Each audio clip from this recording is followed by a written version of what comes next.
Rochester, the sports leader, 95.7 FM and AM 950. The Fan, Rochester, an Odyssey sports station. It's time to start the show and talk about the sports we saw. Inside jokes and takes from Danger and Battaglia. Bills and the Sabres and the Ambers. Who gave a microphone to these jerks? Welcome to the sports bar, that's where you are. Welcome to the sports bar, that's where you are. Welcome to the sports bar, that's where you are. With Danger and Battaglia. A very good afternoon to you as we welcome you on into Rochester's only local sports talk show. It's the Sports Bar, Danger and Battaglia here with you, and appreciate you listening at 95.7 FM, AM 950, in the free-to-download Odyssey app, or on our YouTube channel if you're watching along our YouTube channel or Twitch stream at The Fan Rochester. I'm Danger. That's Battaglia. Did we get an answer on this?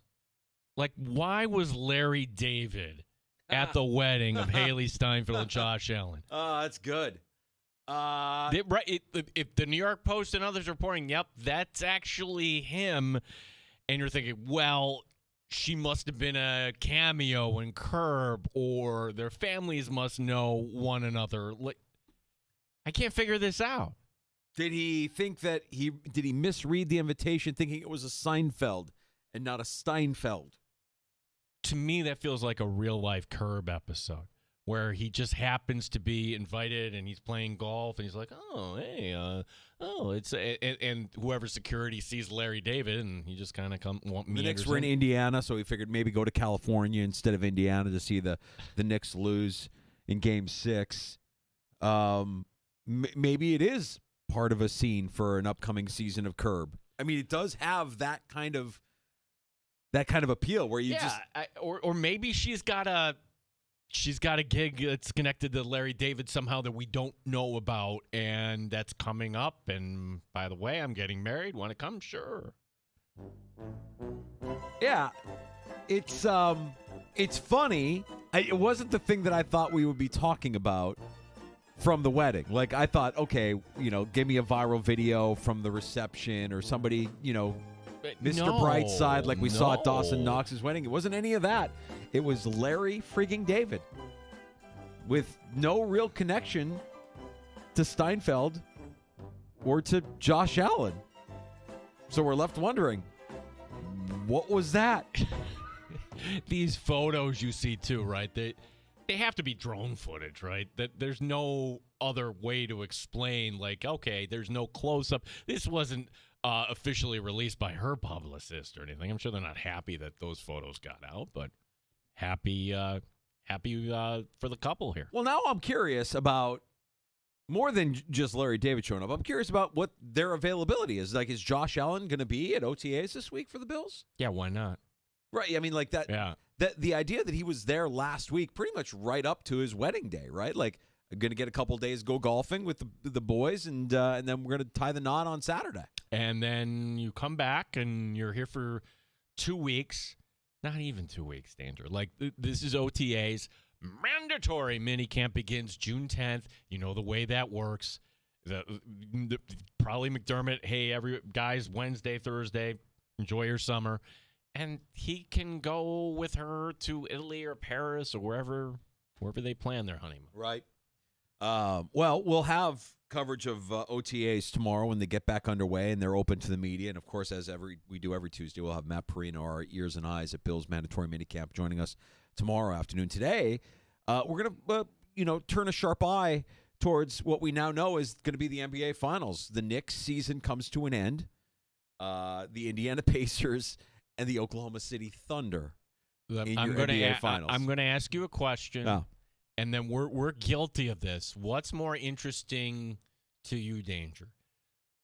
NBA Finals coming up, autopsy on the Knicks, or what's next? Infinitely, is what's next. Like, if you're a Knicks fan, or maybe you're just kind of dormant for so many years and you felt something, that's fine. But you look at this team, and I kind of liken it, follow me on this, to the Bills last year. Meaning, hey, that was a really fun ride, but whew, yeah, they got by Kansas City. I don't know if they're beating Philadelphia in that way. I don't know if the Knicks would beat Oklahoma City. We'll never know that regard. But the Pacers were the better team. There's no way around it. The Knicks were a little too sloppy, a little too loose. They're just not there. So Bill Ryder, who talks a lot of NBA on his show, you hear him nationally on the Infinity Sports Network coming up at the bottom of the hour. Yeah, we'll talk to Bill Ryder from Ryder Than You here on the Fan Rochester at 3:25. And then also joining us this afternoon, host of the Better Angle, BetMGM Game Day on the BetMGM Network, our pal Kate Constable stopping by in the 4 o'clock hour. And that will be a little more NBA preview because, we're all kind of bummed about the Knicks, and she's kind of following along with her Minnesota Timberwolves, who didn't put up much of a fight against OKC. So Oklahoma City, Indiana, that begins on Thursday. Kay Constable, who you hear on the BetMGM Network, the Better Angle, will be joining us in the 4 o'clock hour. You can join us anytime this afternoon. The Good Smoke Barbecue and Pub Wingman line is open for you at 866-4FAN, 585-866-4326. Award-winning barbecue from Good Smoke Barbecue and Pub, 135 West Commercial Street in East Rochester, goodsmokebbq.com.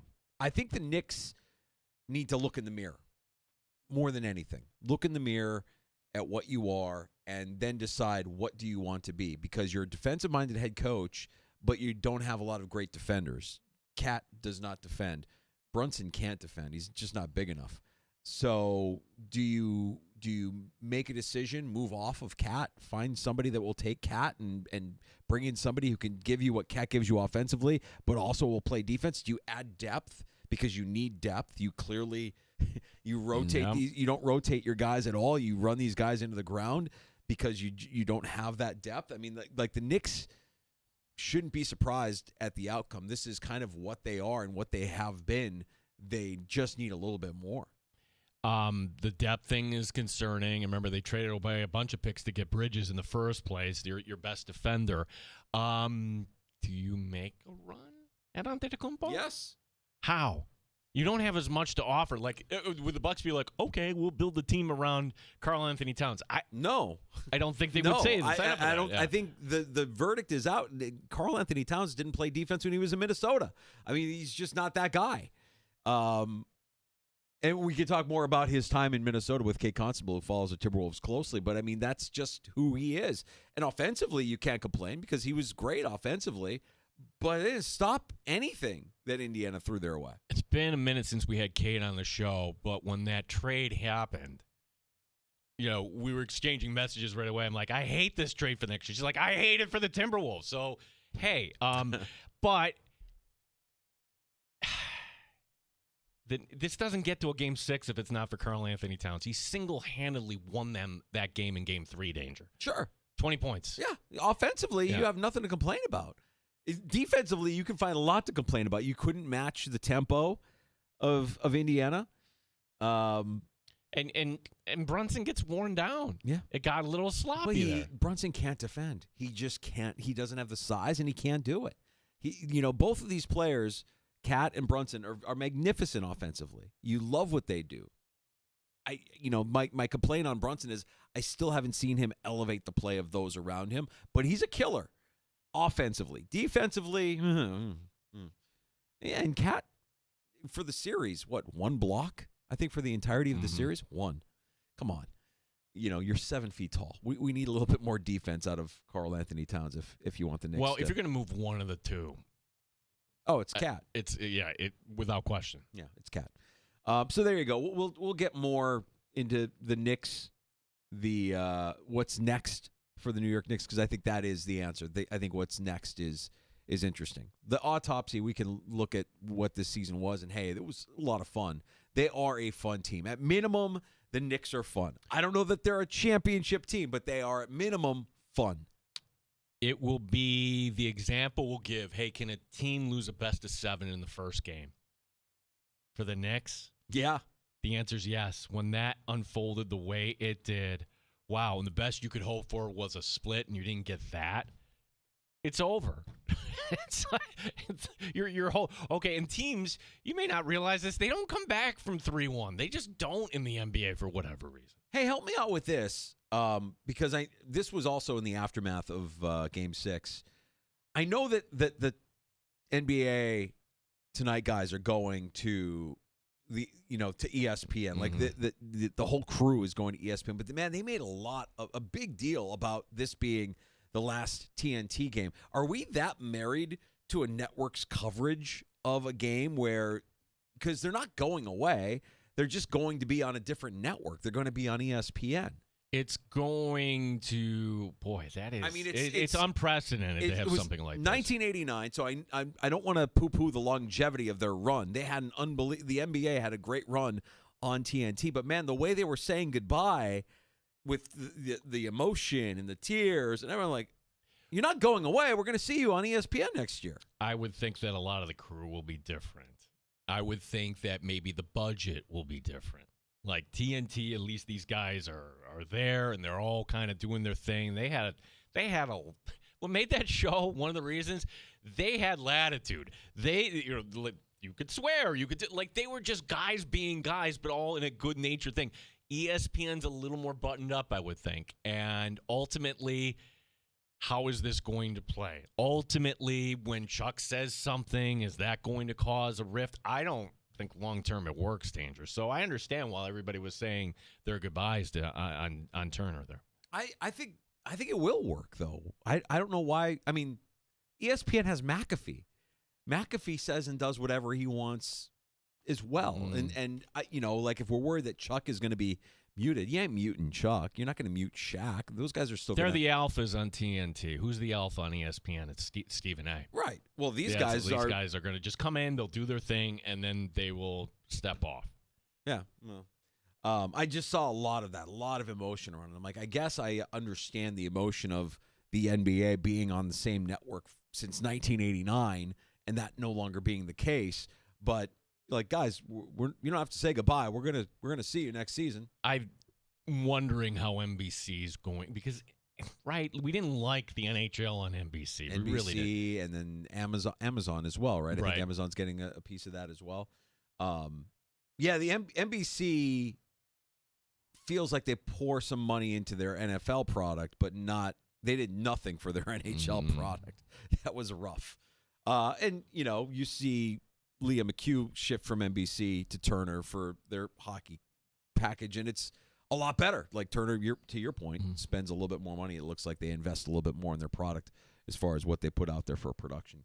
All right, so there's the NBA. We'll get to Bill Ryder here in a couple of notes from around the NFL, and maybe a little bit of closure to one of the dramas from last week, and that was the Steph Diggs Memorial Day party with Cardi B. He was back at OTAs, back with the team, according to Patriots offensive coordinator Josh McDaniels. No, the photos are there. Yeah. He was there, and like you see him walking out today. Great. Fantastic. Did he speak to the media? Not to my knowledge. At some point, they're going to have to put him out there. It got a little out of control, did it not, Danger? When you're hearing the quotes, you're reading, he could be caught. Scott Zolak, I don't know. Well, yeah, it was not a good look, but Diggs is on this team. He's back at practice. It's a slower time. Apparently, he and Cardi B are just fine. We sure about that? Because that's really the thing that's keeping me up at night. It's not what was in the plastic bag. It was are they going to make it? Because if Cardi B and Steph Diggs can't find true love, what hope is there for the rest of us? Danger, you just have to believe, buddy. Can you take that step and believe that love can be found for Stephon Diggs and Cardi B? Yeah. So that we'll see. I mean, there was a little bit of chatter about, the Patriots could release Stephon Diggs. I'm like, really? You really think that that's going to happen? I don't think that that's going to happen. But there was some chatter around New England about Diggs potentially being released by the Patriots off of the heels of this. You put that to rest. Yeah, that's not happening. Frank Ragnow is, you may or may not know the name Frank Ragnow. If you follow the NFL closely, you do. You know that he's the center for the Detroit Lions. You know that he's a tough guy. You know that he started all 96 games that he played in as a first-round pick in 2018 of the Detroit Lions. Ragnow is now retiring at the age of 29.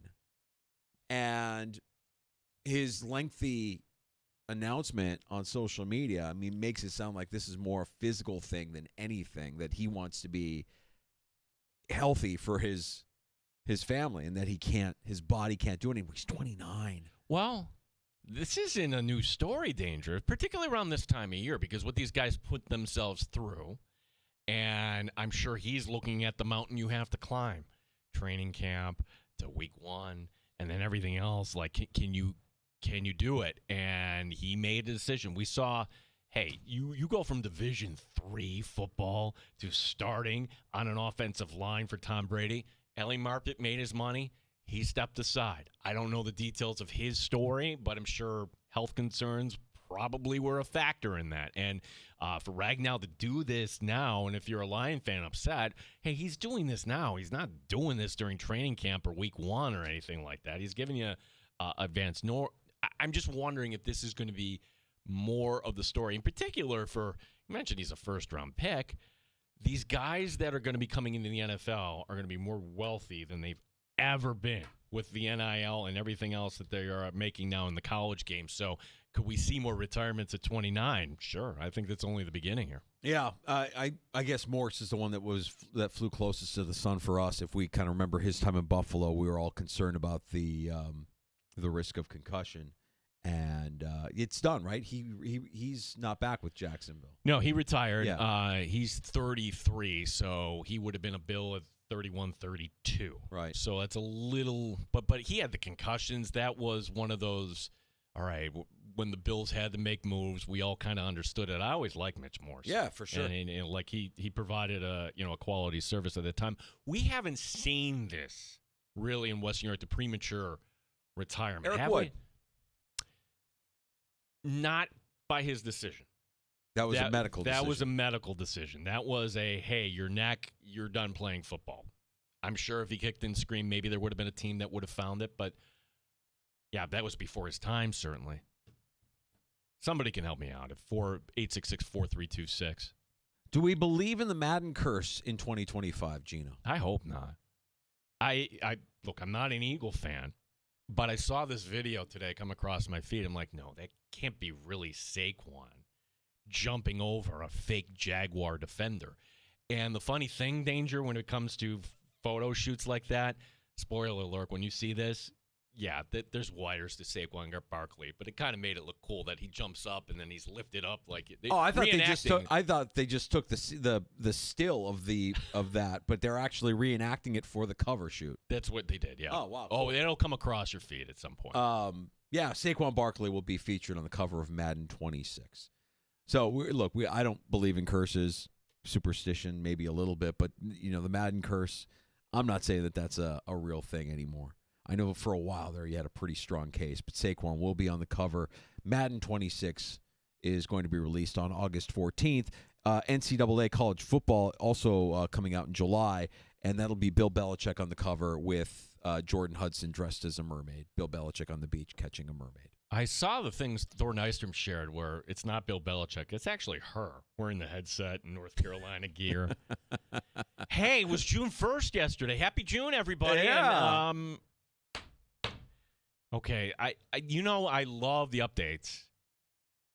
And the only update I have for you here on Jordan Hudson and Bill Belichick, must have been a quiet weekend. I don't know. Maybe wherever they were was like here, a little rainy on Saturday. Who knows? You just have Bill. You have reporter on reporter crime. Bill Simmons just eviscerating Pablo Torre. Yeah. Questioning why is this even a story? And then his cage match. I like it. Yeah, his coach said, "Look, it's everybody's talking about. Okay, you're talking about it. Do an episode or two. You don't need 7 episodes." I'm like, Bill, come on. You see the numbers. Does Bill forget how his empire was built? I mean, it was built on this kind of journalism. It was built on digging deeper and finding the things that are interesting to people and why things are the way they are. I love what Torre is doing. I think it's great. Keep digging until we find out really what the truth is. If I had to predict, though, for the good work that Torre's doing, the guy who's wired into that organization is Seth Wickersham. Yeah. And to me, it was nice that Wickersham had that, the piece on the Bears, and the Bears were dysfunctional. I'm shocked. Like, Wickersham literally wrote the book on the Patriots. You don't think that guy knew what was going on there at the end? Yeah. That'll be interesting to see if there's any more fallout to that. But you mentioned June 1st. Belichick's buyout now goes from $10 million to $1 million. So if he wanted to buy out his contract with the University of North Carolina and give up all the money that he's getting paid, $1 million would get that done. I don't see it happening. Where's it going to go? I don't see it happening unless Jordan somehow convinces him that life would be better if he wasn't coaching football. And I don't see that happening. I just do not see that happening. But it did get easier for him with the calendar turning to June if he wanted to buy out his contract with the university. Bill Ryder is the host of Ryder Than You. You can hear him weekday mornings starting at 10 a.m. here on the Fan Rochester. Love having Bill on with us, and we'll get caught up on the NBA Finals. What's next for the New York Knicks? With that series coming to an end on Saturday night in Indianapolis, Bill Ryder stops by the sports bar next on the Fan. You're listening to the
NBA Finals get started on Thursday. The Pacers and the Thunder. Indiana head coach Rick Carlisle knows this is going to be his team's toughest opponent. We understand the magnitude of the opponent. Oklahoma City has been dominant all year long. Defensively, they're historically great, and they got all kinds of guys that can score. It's two teams that have similar structures, slightly different styles, but Oklahoma's playing faster this year. Bill Ryder, Ryder Than You on the Infinity Sports Network, joining us next here in the Sports Bar. Jessica Pegula losing in straight sets to Lauren Buisson in the round of 16 at the French Open. Wings coming off a 6-game sweep of Columbus. Rochester opening a series tomorrow in Worcester. Light schedule in the majors tonight, just 7 games. The Mets opening a 4-game set in Los Angeles against the Dodgers. Gene Battaglin, the sports leader, 95.7 FM and AM 950, The Fan, Rochester. The beer is cold and the wings are hot. You're in the Sports Bar with Danger and Battaglia on the Sports Leader, 95.7 FM and AM 950 The Fan, Rochester. Always love when we have a chance to catch up with Bill Ryder. You can hear Ryder Than You here on the Fan Rochester and the Infinity Sports Network, 10 a.m. Eastern, every weekday. Bill, we wanted to start with the NBA and talk about the New York Knicks, but a lot has changed since the last time we spoke with you. In fact, some change in your world where your normal producer you had for years and years and years, D-Cell, who we all came to love and know, was replaced, or went on to greener pastures, and you got a new producer, somebody we're also familiar with here. We've called him, dubbed him affectionately, Hot Take Hickey. Primarily for this take, listen to this from Ryan Hickey last summer. Trading Josh Allen for the number 1 overall pick here does a few things. Number one, it allows you the opportunity here, and trading him to the Bears specifically and getting the number 1 overall pick, it allows you to get a quarterback that could be as good or even better than Allen is right now. I mean, you look at the scouting reports for Caleb Williams, I'm all in on the hype. I think he is going to, honestly give Mahomes a run for his money in 5 years for being the best quarterback in the NFL. You reset your timeline, by the way, because right now you are in a Super Bowl or bust mode. Even though you're not a Super Bowl caliber team, it is still right now in Buffalo, Josh Allen, Super Bowl or bust. Well, now you get a rookie quarterback in, your timeline resets. Now, all of a sudden, you're afforded maybe a year or two to reset your cap and now start to make improvements to your roster that you really can't afford to do right now because every year you're going for it. You move off of Josh Allen's massive contract and now start to dig your way out of the cap hell you're in. That's your team. That's Ryan Hickey, Bill. Well, it was. He's fired. I mean, I haven't talked to anybody. I don't know if I have that power, but he's out. That is, man, I knew that take, and this is a true story. I've known Ryan a lot. I sent him a note when that came out that basically said, I love you, man, and you're talented, and you got to stop doing this stuff. But hearing it is different than seeing the headline. Dear God. Well, to his credit, he came on right after us. He owns it. Yeah, he owns it. Normally, some people might say, "Oh, I agree with that." No one said that here.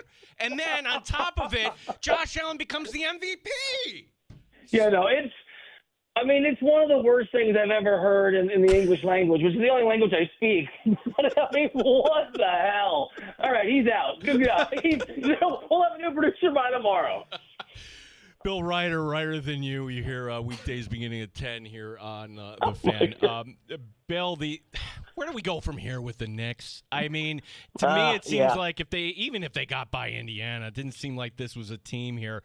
The bench, Karl Anthony Towns and Brunson. I mean, what would you do if you're Rose and the Knicks moving forward?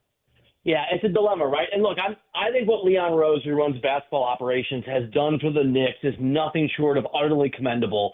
And it's easy to forget how tough that culture was, how consistent the losing, and how difficult that owner is to manage. He may have gone a little early, right? The 5 first-round picks for Mikal Bridges. It turns out Giannis is going to be available. I don't think you guys would want Durant. Durant's going to be available. There are other guys you could have gotten. So you're in a tough spot. Quickly, I have cat skepticism, but the positives are the Pacers are one of the 4 best teams since December 13th by every metric. It's just hard to see sometimes because they were so bad at the start. And I think the main answer to the question is, I don't know how Leon does this. I would not fire Tom Thibodeau. I think where he's gotten the Knicks, you guys, is very impressive. he has got to play his bench more. I know we've been talking about this, and it's funny for years, but to my eye, Brunson ran out of steam. The Knicks ran out of steam. That was the worst five-man lineup in the playoffs this year, that primary typical starting lineup for the New York Knicks. They look tired to me, guys. And so the answer to your question is, and they're going to have some difficulties keeping the bench together. It will be a worse bench next year than this year because of the CBA. You've got to get Tibbs to spread the minutes out because it is a marathon, and you need Brunson and his teammates not to run out of steam, I think, the way they did in that series. What about playing defense, though, Bill? I mean, he's Yeah. a defensive-minded head coach. Brunson can't play defense. Cat doesn't play defense. And you've got, your two scorers that are exceptional at scoring, but they just can't defend when you need them to defend the most. Well, the thing is, Brunson, look, I'm not comparing Jalen Brunson to Steph Curry. I'm not. But Steph's not a great defender. Not a great defender. And he has played on the times that he's won championships, every single time they've had a top 10 defense. So you can carry one guy if he's competitive and he's willing to put the effort in and guys are willing to sort of do the dirty work for him. That is true with Jalen Brunson, right? Guys love him. He is a leader. He obviously is a huge shot maker, clutch player of the year. To your point, you can't carry two guys. And again, you can't go back in time. I would not have gotten Karl Anthony Towns. This will sound maybe stupid, but I just don't – I hate that he's not a winner. I just think he is much better in the box score than he is in real life. And I know he had 20 points in the fourth quarter, but there are teammates and former coaches of his who just think there's a disconnect there between his talent and execution when it matters. I'm one of those guys. But I don't see how you trade Karl Anthony Towns. The apron that the Knicks are sort of like where they are in the cap situation is really tough. So you've got to convince Tibbs to play more guys, and you have to convince Cap to play defense, and that is not an easy solution. Well, there is one guy that's going to be on the market. I'm not talking about Durant. Can you even make a realistic run if you include Karl Anthony Towns for Giannis Antetokounmpo? I don't think that you can't. Here's the thing: if Giannis said, "I will only be a New York Knick," which we've seen other guys do right now with the Knicks, but we've seen people just say, "Nope, it's here or nowhere," then it would be hard to facilitate. I was looking at the numbers today, but you could do it. I think the problem that you're going to have, as I understand it, in talking to people, is that if Giannis moves, and I think he will, I'm going to toot my own horn. I wrote this back in October, and a bunch of people got really mad at me from Wisconsin. If he moves, it sounds like he's going to have some flexibility. It sounds like the Bucks expect that he won't say here only. He'll give them a short list of some kind, and that drives the price up, and I don't think the Knicks can match that price. And that is just assuming, which you can't, that John Horst, the GM of the Bucks, would value Cat at the level you need given his salary. Right. I mean, the word around the NBA is pretty clear on Cat, right? I mean, we were talking about this when he got dealt to the Knicks. Like, oh, great. People in Minnesota knew he couldn't defend when he got traded to the Knicks. He can't defend. No, he can't. And look, he was great. He was better offensively this year than I thought he would be, and it was such a weird 180 because the Knicks went from being a great defensive team, or really a Tibbs team, went from being a great defensive team and okay offensively to the opposite of that, and we saw that in these playoffs. And you're right. I mean, you asked the question. They were so-so on the defensive end, and it's hard to flip that switch and do it 3 or 4 or 5 or 6 or 7 times per series, especially as the competition offensively gets tougher. The problem is Leon Rose represented Karl Anthony Towns when he was at CAA. They have a long-term relationship, and sometimes when you mix business with friendship, you make mistakes, and I think the reality is the Knicks made a mistake for me in getting Cat, and the new CBA is so restrictive that once you pay a guy a bunch of money, I mean, it's not like the Knicks or the Suns or what the Bucks are facing or even the Nuggets, but once you sign these guys, it's really hard to undo that. Bill Ryder, Ryder Than You, joining us here in the Sports Bar. Now we get a final that, I guess on the surface, nobody's going to watch Pacers and Thunder. Bill, I would say maybe 20 years from now we'll look back at this and be like, man, that must have been a lot of fun. Maybe this is the beginning of a run for the Thunder. Maybe this is Carlisle getting another one. Do you think that the public will come around? Because if you love basketball, you're in. I'm just wondering about everybody else here. Dude, we're still on the same page. I think they will come around in 5 to 10 years. I think this is the start of what Adam Silver believes is best for the league, and that's parity. It's as much as they can get parity as is possible. They're never going to have an NFL level of parity, but the the NBA, they fear being Major League Baseball. The last thing they wanted was to be a sports league where you lose whole markets for 10 or 15 years. And that started to happen, right? Some of that was the way that the league is constructed or was. The CBA changed that. And some of it's just the anomaly of LeBron and Steph in the same era, just gobbling up all the opportunities. So trust me, they would love to have had the Knicks play in this thing. But I think you're right. I think we're on the same page. I think this is the beginning of entering NBA seasons where regular seasons matter and where you no longer know the 2 or 3, or if you really want to pretend 4 teams that can make or win a championship. I think this is the cusp of a new reality in the NBA where there are going to be 8 or 10 or 14 teams that have a reasonable chance at conference finals and beyond.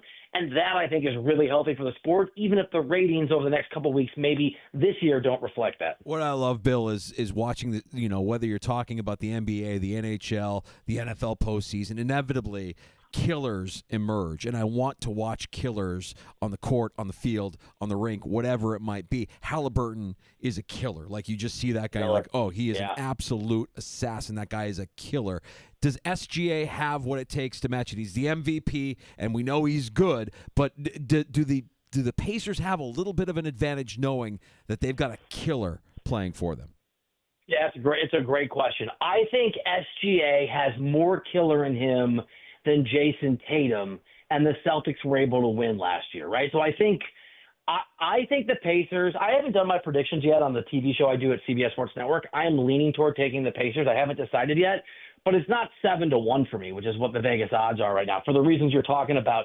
Halliburton will eat your soul on live television if he can. I know this up with his dad, with Giannis, like pissed Giannis off, and I get it, but the son, the actual guy playing NBA basketball, does have that sort of moxie and that swagger. I do think it matters. I think the advantage with SGA is he has such a more talented, and the Pacers are good. It's just a more talented basketball team for Oklahoma City, and I do think SGA is really, really good. Game 1 coming up Thursday, and then right around the corner of the offseason. We love talking about that as much as anything, Bill. So preview the offseason for us, because we mentioned Giannis and where you think would be the best fit for him. What other big moves might you see coming up here in the NBA? Yeah, I mean, everything and I have not confirmed this, but there's reporting today, and I heard it was on a list all the way back in October. I think Giannis to Toronto is certainly reasonable, and I think a team to keep an eye on for Giannis and for Kevin Durant is the Houston Rockets. They have not quite the same number of assets and young players the Thunder do, but it's close. And my understanding is the Rockets want to sort of this postseason evaluate their team, like Presti and the Thunder did last year, and see if they felt like they could grow into a championship-level team the way the Thunder have. And I think their conclusion is going to be, no, we can't. We're losing ground on the Thunder, which is what you just said. We don't have a killer, a superstar. I could see Durant ending up with the Rockets because they think they have a window for a year or two. And I don't know where Giannis is going to go, but Toronto is, I think, one of the spots to keep an eye on. They're the betting favorites, surprisingly, right now. Houston, if they don't go for Durant. But keep an eye on Durant going to the Houston Rockets. That would be, if I could put money down, that's the bet I would make right now. If you look into the crystal ball, Bill, do you see the Pacers is now the elite team in the East, knowing that they're in the conference, or they're in the NBA Finals? They've dispatched of the Knicks, and we know that the Celtics could be down next year with no Tatum and that popped Achilles. I mean, what do you think about the East as you look beyond the NBA Finals here and look into the offseason into next season? I think they are this. Look, it's like, we do 1A and 1B. I think it's 1E and 1F. I think there's going to be a lot of parity in the Eastern Conference, but you're right. The Celtics, barring some Giannis Antetokounmpo-fueled rebuild on the fly where they, trade Brown or they trade Tatum or whatever they do, Celtics are out next year. So I think the Pacers are the team to beat. And they've made the conference finals 2 years in a row. They've made the finals this year, obviously. And by the way, nobody cares, but a year and a half ago, they made the in-season tournament. Like, they have this history of winning sort of these moments that are important to them. I think the Detroit Pistons are worth keeping an eye on because they almost beat the Knicks. And I still think the Knicks are really interesting. Again, if you don't find a way to spread the minutes out, and the bench is going to be worse next year than this year, you're going to come up short again. But in Thibodeau's defense, they've gotten better every year under Tibbs, so I put the Knicks on that list. If Giannis goes somewhere, if Orlando could add a Kevin Durant or a Giannis Antetokounmpo, I don't think they'll add either of those guys, but they're a playmaker away from being really, really good. So I think it's a compilation of teams. I don't think there's a clear leader in the clubhouse, but if I had to pick one, I would pick the Pacers. No NBA conversation, particularly with you based in Los Angeles now, and complete without talking about the Lakers, I suppose. LeBron isn't leaving here, correct? I mean, if I don't think so. Yeah, so where do they go from here? Do you want to talk about the Knicks not playing defense? How about the Lakers here? What do they got to do to make themselves a contender here in next season? Yeah, LeBron's so full of it. So I think big threes don't exist anymore because of the CBA, and big twos don't work, right? Didn't work in Milwaukee, didn't work in Phoenix, if you want to call that a big two or a big 2.5, and it hasn't worked in LA. And talking to folks in the Lakers organization, I think they understand that. That trade for Luka was about building around Luka. And if they got anything else out of it, if Luka plus LeBron equals something, then it's a bonus and it's beautiful and it's great. I think that they understand internally that the real victory or the fruits of that trade where they ripped off the Mavs are going to happen in 2 or 3 or 4 years when Luka's in his prime and they hope that he loses some weight and conditions better, when LeBron's salary is no longer there. So I don't think because you don't have any flexibility. I think you kind of are what you are. Then there's reports they're going to play Bronny more minutes, which is okay. Good luck with that. I think the real time the Lakers start to try to compete is when, it's crazy to say it, but when LeBron James is gone, he retires, he's chilling somewhere else, and they can spread that money and have some of the depth you see in Oklahoma City and with the Pacers. Well, we haven't talked to you since the draft lottery, but, I mean, let's talk about the team on the other side of that Luka trade, because apparently they got a horseshoe up there, you know what. I mean, oh my God. Kind of ridiculous, right? I was in the draft room for that. So I was in the actual room in Chicago where they do the draft, and they lock us all in there until they announce it on TV. And I've done it before, and everyone's always very stoic and calm. It's almost the church vibe. There were audible gasps of horror and indignation when it happened. Yeah, what is the deal? I have 2 kids, 16 and 13, and one of the things I tell them all the time is life is not fair, and this is a perfect example because the Mavericks do not deserve this, but it is an amazing, amazing godsend for them because Cooper Flag is, by every account, the real deal, and they're going to be in great shape for a long time, even though they shouldn't be. Bill Ryder than you. Well, we've got you here, and I'm pleased to report that promo you're talking about the Bills window being closed. It's over. It's over. Finally, yeah. we have to retire that. We got to run something new. But maybe the point still remains because here we have you on once again, and the Bills haven't gotten it done, and they're. I know. Like what? I mean, Bill, where you sit, what is it going to take here for Buffalo? The problem is I was right, but I was right on accident. I mean, I credit the Bill, and really, and I love Ty Dunn. I don't know your sort of station's relationship with Ty, but I love great. Ty. Yeah, he's amazing, right? He's like one of my favorite people. But when he wrote an incredible piece of reporting on the Bills, whatever it was, 1.5 years ago, 2 years ago, that I'm sure you guys talked about, that was not particularly flattering of the head coach. And that team rallied around him, right? It's like that's what they needed was just to be like, okay, this is what we have. These are the pieces. The thing is, and to your point about Ryan, about Hot Take Hickey, they have the second best quarterback for me in the NFL.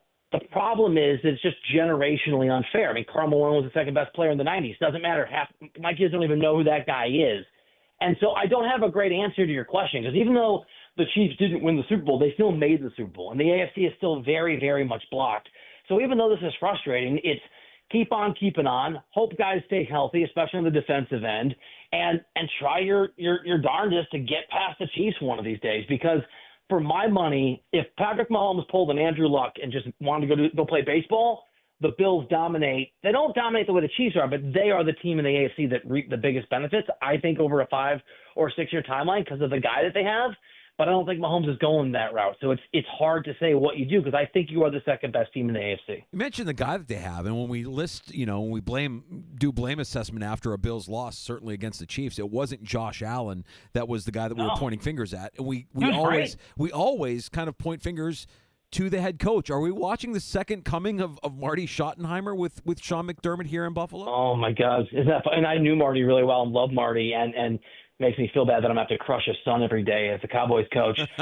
It's honestly, like, I know I'm supposed to give you a take. It's really hard to tell because they're so good. And my thing is I would have fired the guy before, but the way they rallied around him after Ty's story came out, to me, has a lot of, like, is Dan Campbell really a good coach in Detroit, or did he hire really good coordinators and the guys will run through a wall for him? Right? That stuff has value. And so, yeah, there is some Schottenheimer stuff going on. The difference is it's hard to separate how much of it's him versus this immovable, unbeatable object in the Kansas City Chiefs. Look, you're not going to give him 4 more years, but I think you can go into this upcoming season with some confidence and hope that maybe the Chiefs stumble or take a step back or the Bills take a step forward because outside of Joe Burrow, there's no other quarterback I would trust more to go toe-to-toe with Mahomes and have a chance to beat him, whether it's at Arrowhead or somewhere else, in an AFC Championship game or a game in the second round.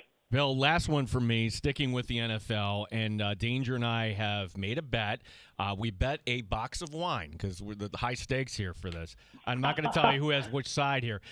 Aaron Rodgers, is he playing football this year, yes or no? Oh, my God, Aaron Rodgers is the worst. Yes, I think he'll be playing football, and I think the Steelers will win 6 games. Ooh. Is he playing for the Steelers?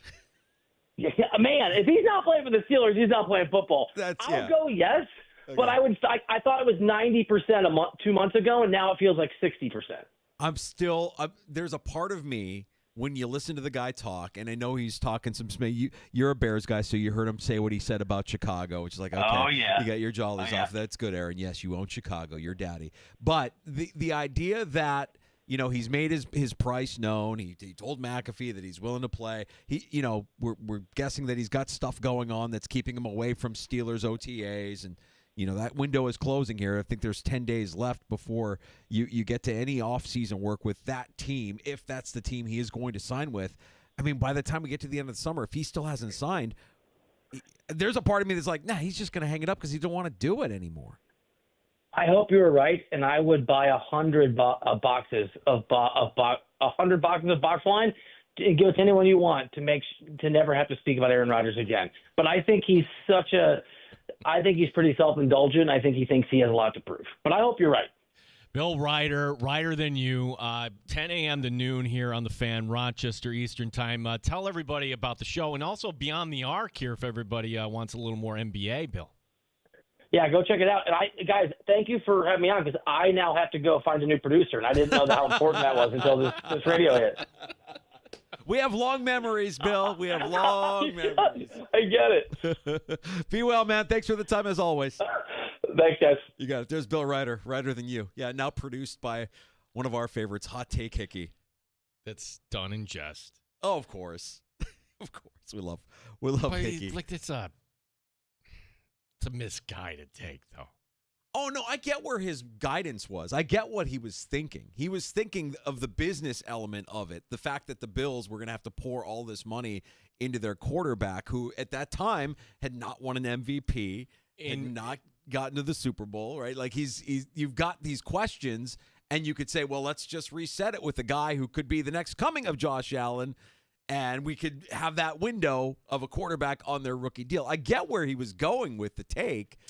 But nobody was going to hear that take in Buffalo. No. And look, there's other takes out there, like WFAN 2 years ago. Hey, Brian Dable's there. The Bills can't get it done. It's time for them to break that up. That little small market team. Let's go trade for Josh Allen. It's not happening. Right. I actually had somebody today out and about like, oh my gosh, do we worry? Like Josh Allen is going to become Wayne Gretzky 2.0, marrying the actress.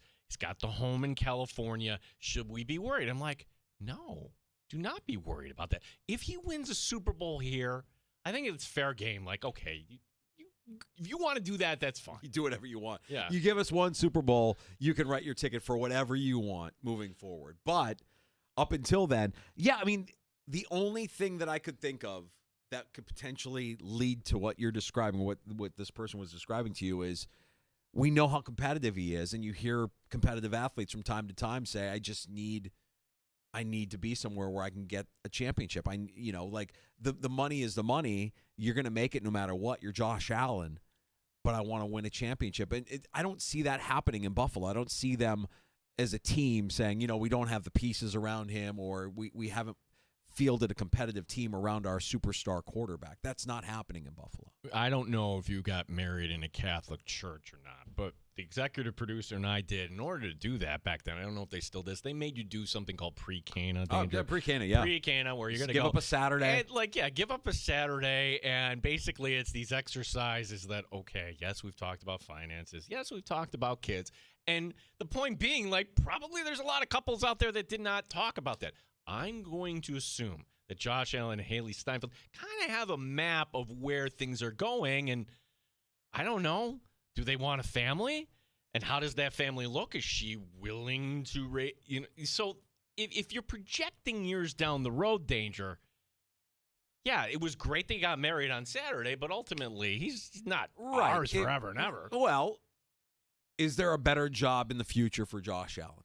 That's the only way. I mean, like when we talk about the NBA and these guys shifting teams all the time, like they're just taking a better job, right? Like if you're KD, when you left, remember when he left OKC to go to Golden State, everybody was so up in arms over that. I'm like, I don't get why we're all upset. He just took a better job. He went to a place where he would win, titles, but also like he's surrounded by guys that are going to make him better, and it's a better job for him. It's more money. It's all those things. So would Josh Allen be a bigger star if he played for the Rams or Chargers? I don't think so.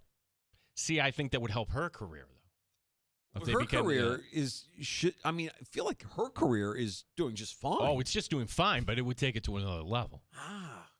In her world, what takes her career to another level isn't necessarily her quarterback boyfriend. It's more, or husband now. It's more, awards. It's more, I won an Oscar, or I've got a trophy case. Did Taylor Swift benefit from the NFL? Oh my God, Taylor Swift!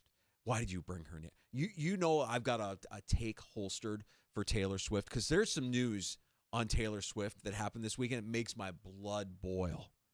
Dude, be careful as your. I know she's listening. As your Odyssey advisor here. Okay, like I'm going to reel you in because people are listening. They're everywhere. I don't know where you're going to go with Taylor Swift. Your question is, did Taylor Swift benefit from her relationship with Travis Kelce? Correct. Where we kind of see the other way. Yeah, the NFL loved having Taylor Swift, but didn't that get her to a different level? I don't know that it did. And I can explain how psychotic her world is. I don't want to do it right now because we have to take a break. But can we do it when we come back? Okay, I want you to take a walk around the block. No. Take a deep breath. I don't want to get you in trouble here, dude. I'm not going to say anything.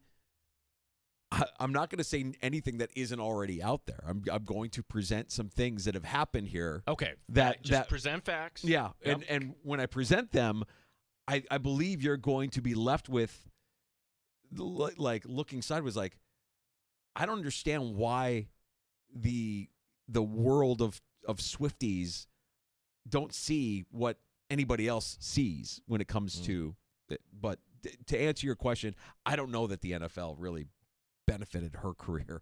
I think she was probably doing the NFL much more. A solid, yeah. We've got Kate Constable also from the Better Angle and BetMGM Game Day and the BetMGM Network joining us in the 4 o'clock hour as well. And we will preview the NBA Finals with Kate. That's all on the way here in the Sports Bar. You're welcome to join us anytime. 866-4FAN, 866-4326.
At the Fan Rochester, the sports leader, 95.7 FM and AM 950, The Fan Rochester, an Odyssey sports station. The Fan Rochester Sports Update. Bills OTAs resuming tomorrow. We assume Josh Allen will be back from his California wedding. Rochester Red Wings coming off a 6-game sweep of Columbus, a team opening a series in Worcester tomorrow. Light night tonight in the majors, just 7 games. The Mets opening a 4-game series in Los Angeles. Here's Pete Alonso. Obviously, their talent jumps off the page, and for us, we just need to stay in our area, stay locked in, and really play our game. That's really it. We just need to stay locked in, and every game matters, every game counts. So just want to capture as many games as possible and play the best team baseball we can out there. Jessica Pegula is out at the French Open. She loses in the round of 16 to Lauren Boyson. NBA Finals get started on Thursday, Pacers and Thunder. And NHL Final beginning on Wednesday. Gene Battaglia, the sports leader, 95.7 FM and AM 950, The Fan Rochester.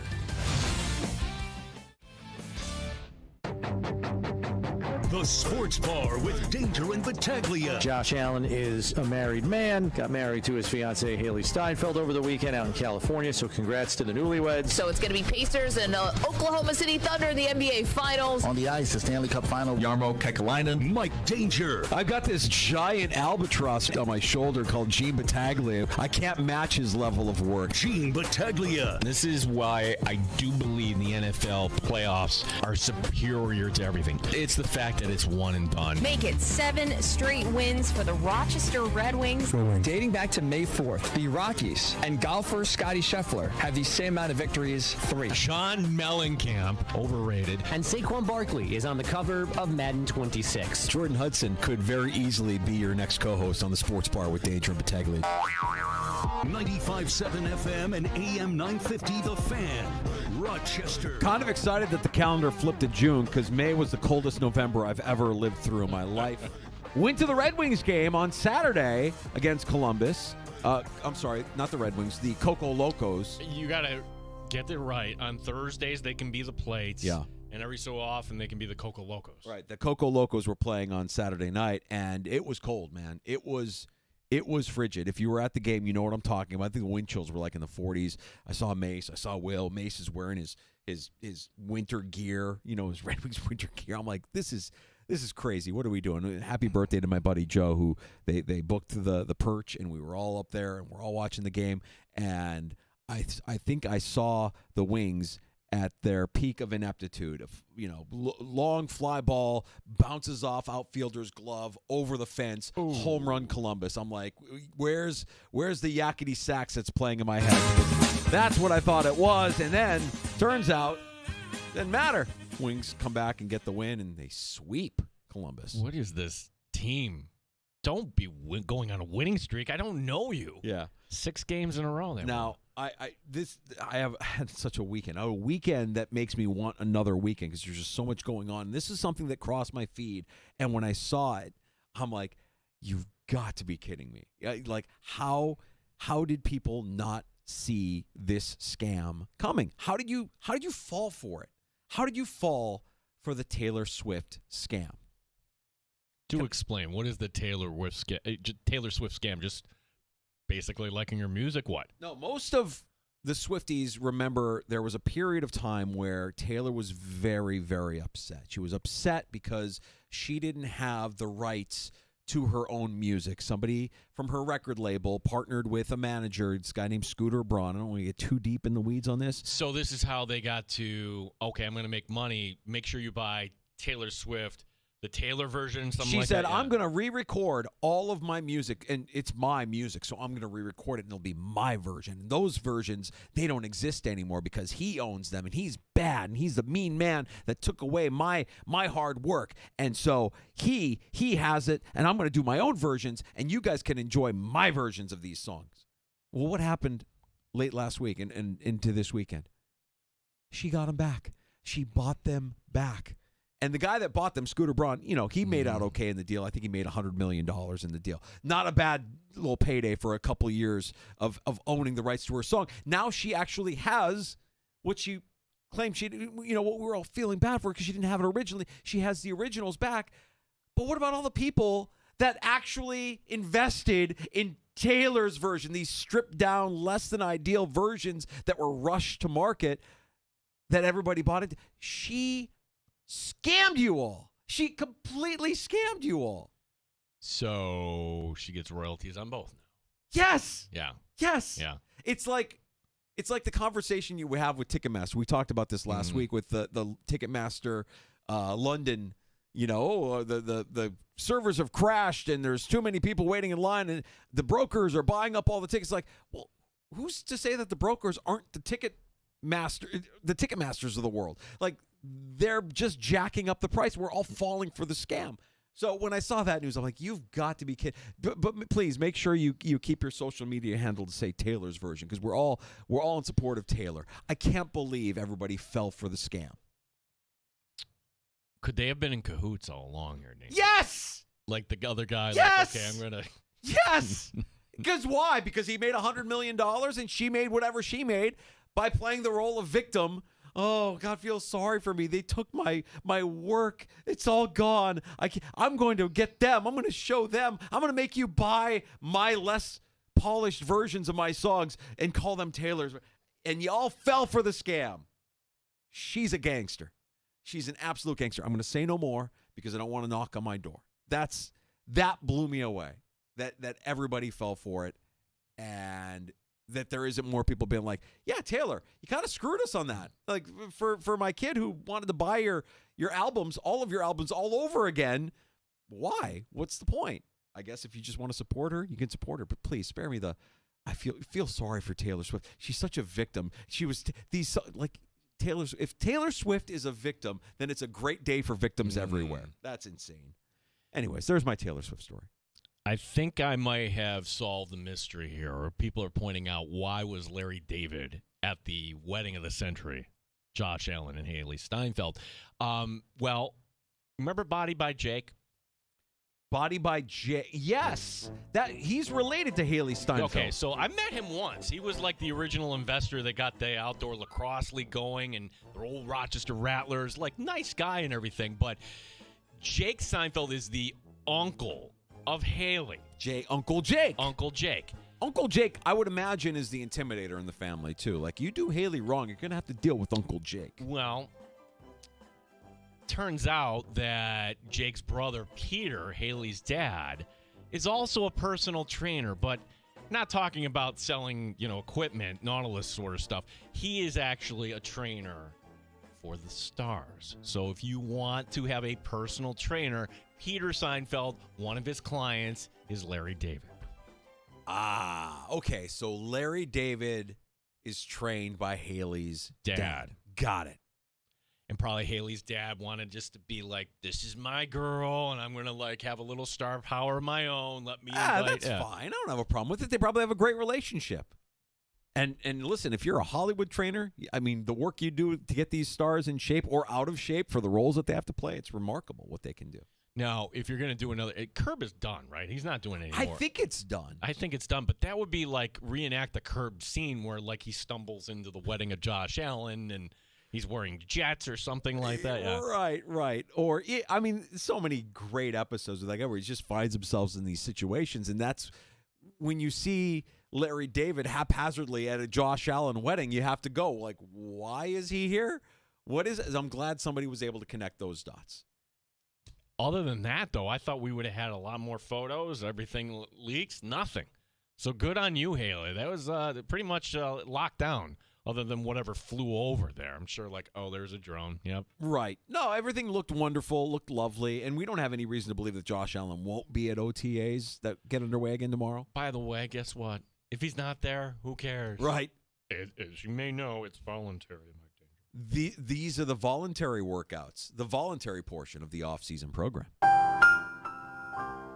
Mandatory gets underway a week from tomorrow. Yeah, somebody asked me today, oh my gosh, with the Bills, what are you guys talking about? No, we got plenty to talk about. Especially next week when we get to James Cook week. Can we just call it James Cook week? It's like we're going to have James Cook pregame shows here this week. Okay, is he going to be there? If he is, what's he going to say? Your guess is as good as mine. That's not until next Tuesday. But... right, they're going to, that's your story tomorrow. Oh, wait, there's Josh Allen working out. Hopefully he's not doing a Fitzpatrick, right? I don't know if you knew this or not. Ryan Fitzpatrick, when he played, always wore his wedding ring. Which in a sport like football doesn't seem very smart. Seems actually kind of dangerous. Is that the same Ryan Fitzpatrick that went to Harvard? It is. Is Josh Allen going to wear the wedding ring on the field? I wouldn't. No. I wouldn't. Doesn't feel safe. Doesn't feel right. I wouldn't. But, who knows? Maybe he likes the feel of it. Maybe it's, Hopefully he got it fitted properly, because we all know the guy that, it was too loose, and then, oops, you went in the ocean and you lost it, or whatever. Or if I'm guilty of anything, I'm fidgety. I might take it off and spin it on the table, or play with it while it's on my, just like I'm doing right now. But you have it on there, and you're not in risk. You're not at any risk of losing that the world's smallest handcuff, the thing that will get you in a lot of trouble if you were to say, "Oh, honey, I don't know what happened to it." I play football. It could have come off anywhere, anytime. No, let's just not wear it on the field. I would advise against that. Steph Diggs back with the Patriots in OTA, so we could put an end to that story, unfortunately. Maybe. I mean, he's out there. To my knowledge, he didn't talk today, but apparently, and I feel so kind of grimy. Like, I'm going to TMZ looking for news on this, looking for wedding photos, looking for, I don't know, the latest on Jordan Hudson. What is happening to our show, Danger? This is where we are. Well, if you're dating a woman with the power of Cardi B, nothing's going to happen all year, right? Everything is going to be just fine. Right. Yeah. What could go wrong when you're dating Cardi B? Nothing. Everything will be good. Back to football. Who do the Patriots open against? I don't even know, but, could she come out and, do the halftime performance or something at halftime, Week 1, maybe? I mean, how much money are they willing to invest? She don't perform for free. She make $500,000 just showing up somewhere. Cardi B that's a hot ticket. She'll sell. Who's Kraft's best friend there? The guy from Philadelphia that was Meek Mill. Yeah, we can make a whole bill here. Yeah, sure. The Lions are going to be without their center Frank Ragnow. Frank Ragnow retiring at the age of 29. He was the anchor of that Lions offensive line. It's a really talented offensive line, really good offensive line. First-round pick, 2018, started all 96 games that he played. 29 years old, just saying his body can't do it anymore. He can't keep playing. He wants to be there for his family before the game takes any more of a toll on his body than it already has. What's more likely? Lions make Super Bowl. Lions miss playoffs. 100%. In that division, 5-3, and then maybe you trip up. They could be farting around in December, Danger. Do we really trust Jared Goff? 2 new coordinators? Secondary that's still paper thin? I look at the Vikings, and I just think they're not a 14-win team this year. I know that there's a lot of good vibes and good juju, and the coach got extended, and he's the coach of the year. And but they're not going to fall GM out. Got extended. If of all the teams in the end, let's frame it this way. Maybe the Bears aren't part of the discussion because what are they falling off the table from? But of those teams that we assume are going to be in the playoffs, which team how did they miss? I don't know. Detroit to me feels like, okay, time for a regression. Just how much though? Yeah, the NFC North I think the gap could be very narrow in the NFC North. I think all 4 of those teams could end up with 9-10 wins when it's all said and done. With a handful of teams that just completely fall off and finish below 500. The Bears certainly could. The Vikings, I think, could. And this news ain't great for the Lions. I mean, you've got a guy that you drafted this year that's taken snaps at center for OTAs, and I would imagine that it's going to be okay. But Ragnow is a really good player, retiring at the age of 29, doing it here in the offseason, not leaving his team hanging. It's one of the things that we always talk about, look forward to every year. It's the Madden cover.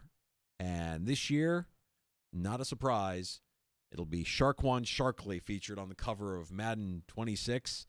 with the backwards hurdle over the Jags player. See, somewhere Dave Gettleman is saying, see, I was right.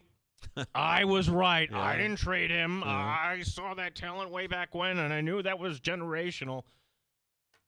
Yeah, you could have had Josh Allen. You could have, anyways. I mean, he's not wrong about the talent. Saquon Barkley is an exceptional talent. He is unbelievable.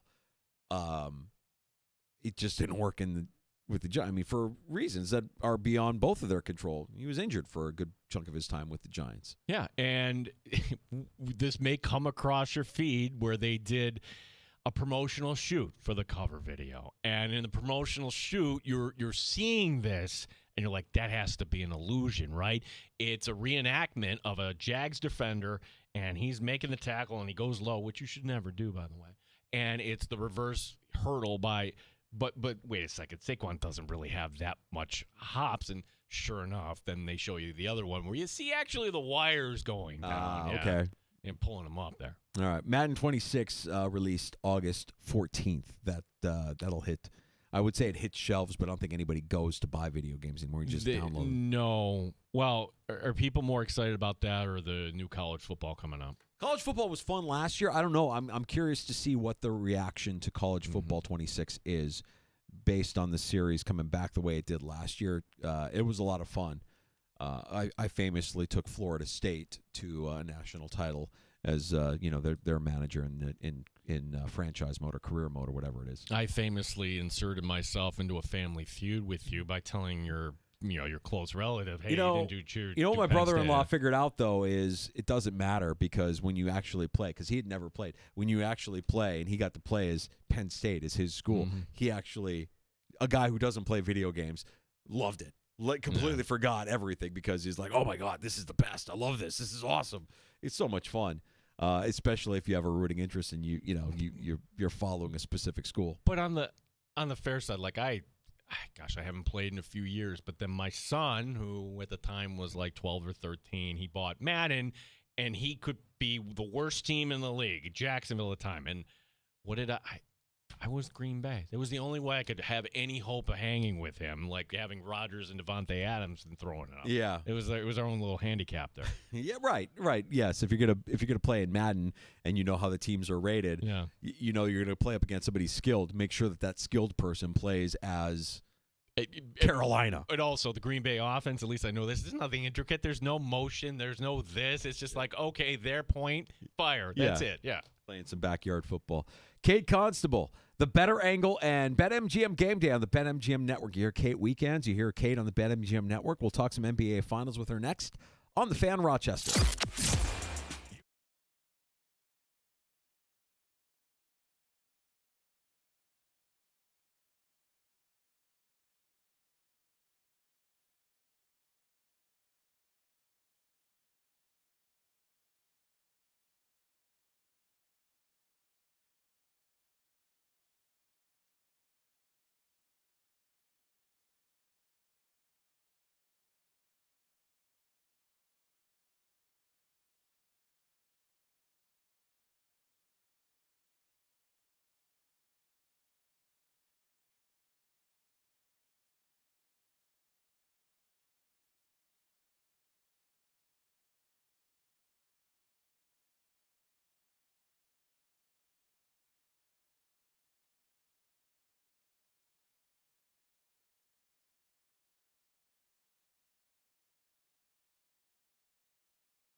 update. Got to wait until Thursday for the NBA Finals to get underway. Pacers and Thunder. Indiana head coach Rick Carlisle knows this is going to be his team's toughest opponent. We understand the magnitude of the opponent. Oklahoma City has been dominant all year long. Defensively, they're historically great, and they got all kinds of guys that can score. It's two teams that have similar structures, slightly different styles, but Oklahoma's playing faster this year. We'll get the thoughts of Kate Constable, vet MGM Network. Kate joins us next year in the Sports Bar. Jessica Pegula is out at the French Open. She loses in the round of 16 to Lauren Boisson. Rochester Red Wings coming off a 6-game sweep of Columbus, team opening a series in Worcester tomorrow. Light night in the majors, just 7 games. The Mets opening a 4-game set in Los Angeles against the Dodgers. Gene Battaglia, the sports leader, 95.7 FM and AM 950, The Fan, Rochester. They've raised the bar on Rochester Sports Talk. You're in the Sports Bar with Danger and Battaglia on the Sports Leader, 95.7 FM and AM 950 The Fan, Rochester.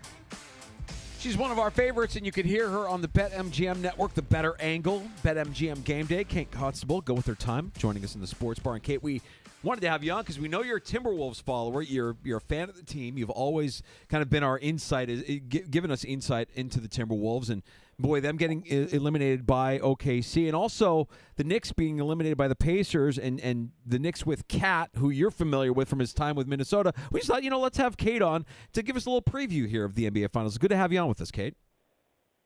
Well, a little bit more of like PTSD being on with you guys if we're talking Timberwolves, because things have not been all that great for Timberwolves fans lately. And I say not that great. I guess we did make it to back-to-back Western Conference Finals, so it is okay. But, yeah, a very disappointing loss to the Thunder just in the manner that it happened. 5 games and most of those games not even competitive.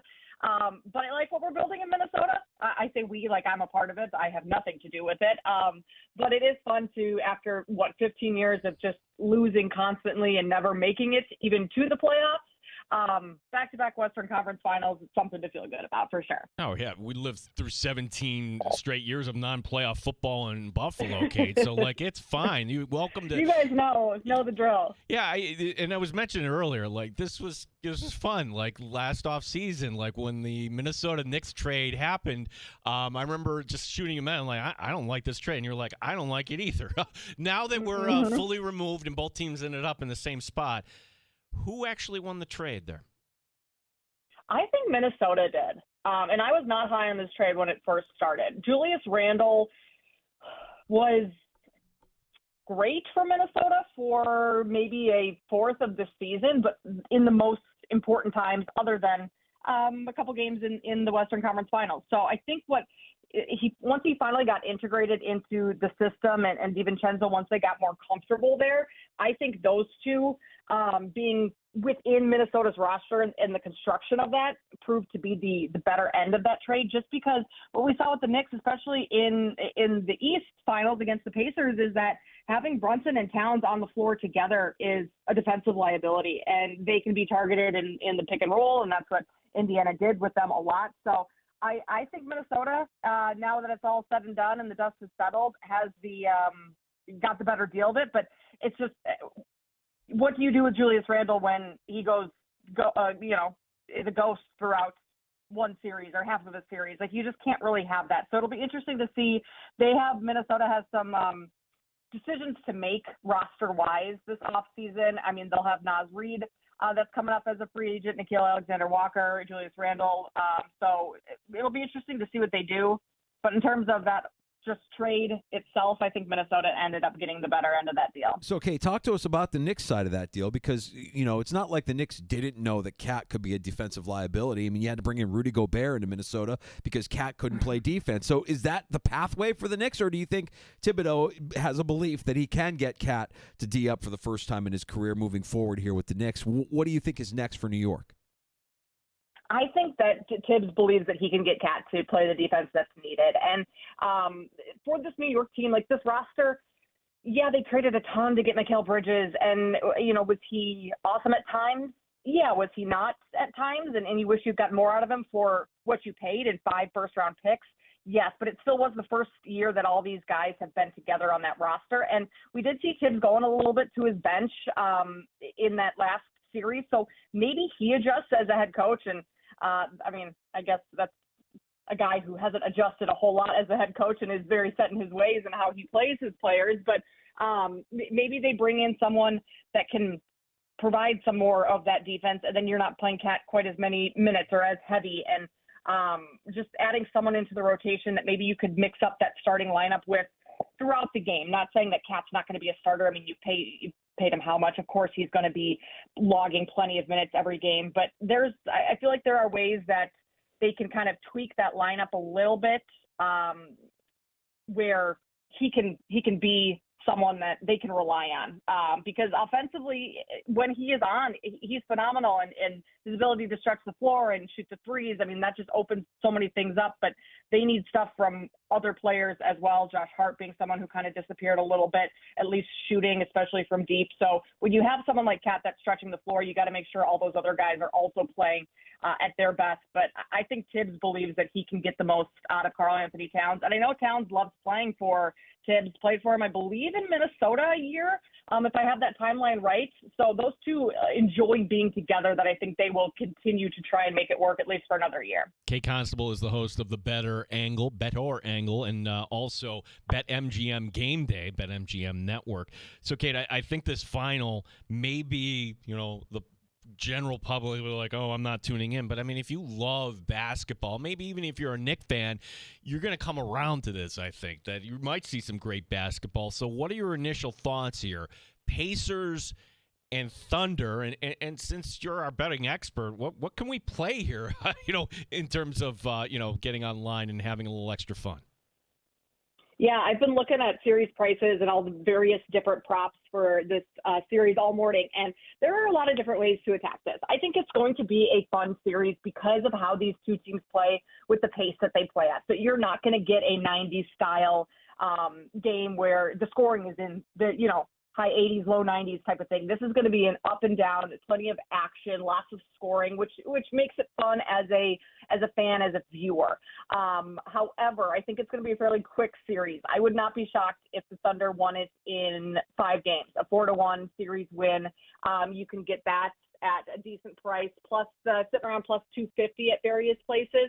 That would be my best bet going forward, because to bet the Thunder to win the series, I mean, you're paying like minus 750. The odds are not in your favor as a bettor in terms of laying that much juice. So other ways to attack it. I mean, even if you think the Thunder could sweep, which could potentially be a outcome that I don't see being too far off, just because how dominant this Thunder team has been, especially at home. I'm looking to lay the points with OKC in this first game. They're 9.5-point favorites in that first one. I think that is a decent look too, just because of how dominant that they have been on their home floor. I believe they're 8-1 straight up and against the spread. So not only are they winning, they're covering when they're at home, and I think they are going to, as good as Indiana has been, as fun as Tyrese Halliburton has been to watch, I think OKC is going to make light work of Indy. That's interesting, Kate. I was just going to ask you if Vegas is disrespecting Indiana because they have a killer in Halliburton, because they have a coach who's won a championship before. That has been here before. There's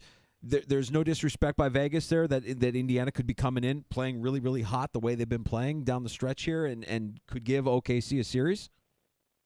Well, I think that Indiana has been disrespected throughout this entire playoffs. I didn't really give Indiana a shot when they entered the playoffs, especially in the second round. So I do think maybe there is a little disrespect, but if you just look at how the Thunder play defensively, like they shut down Anthony Edwards in 4 of those 5 games for the most part, especially in game 4, where Edwards really didn't do a whole lot and had to be passing a ton. And that's, I think, what they're going to do to Tyrese Halliburton. And we saw, I believe it was game 5, when the Knicks kind of ramped up their defensive intensity on Halliburton and played him further out and made him have to get rid of the ball early.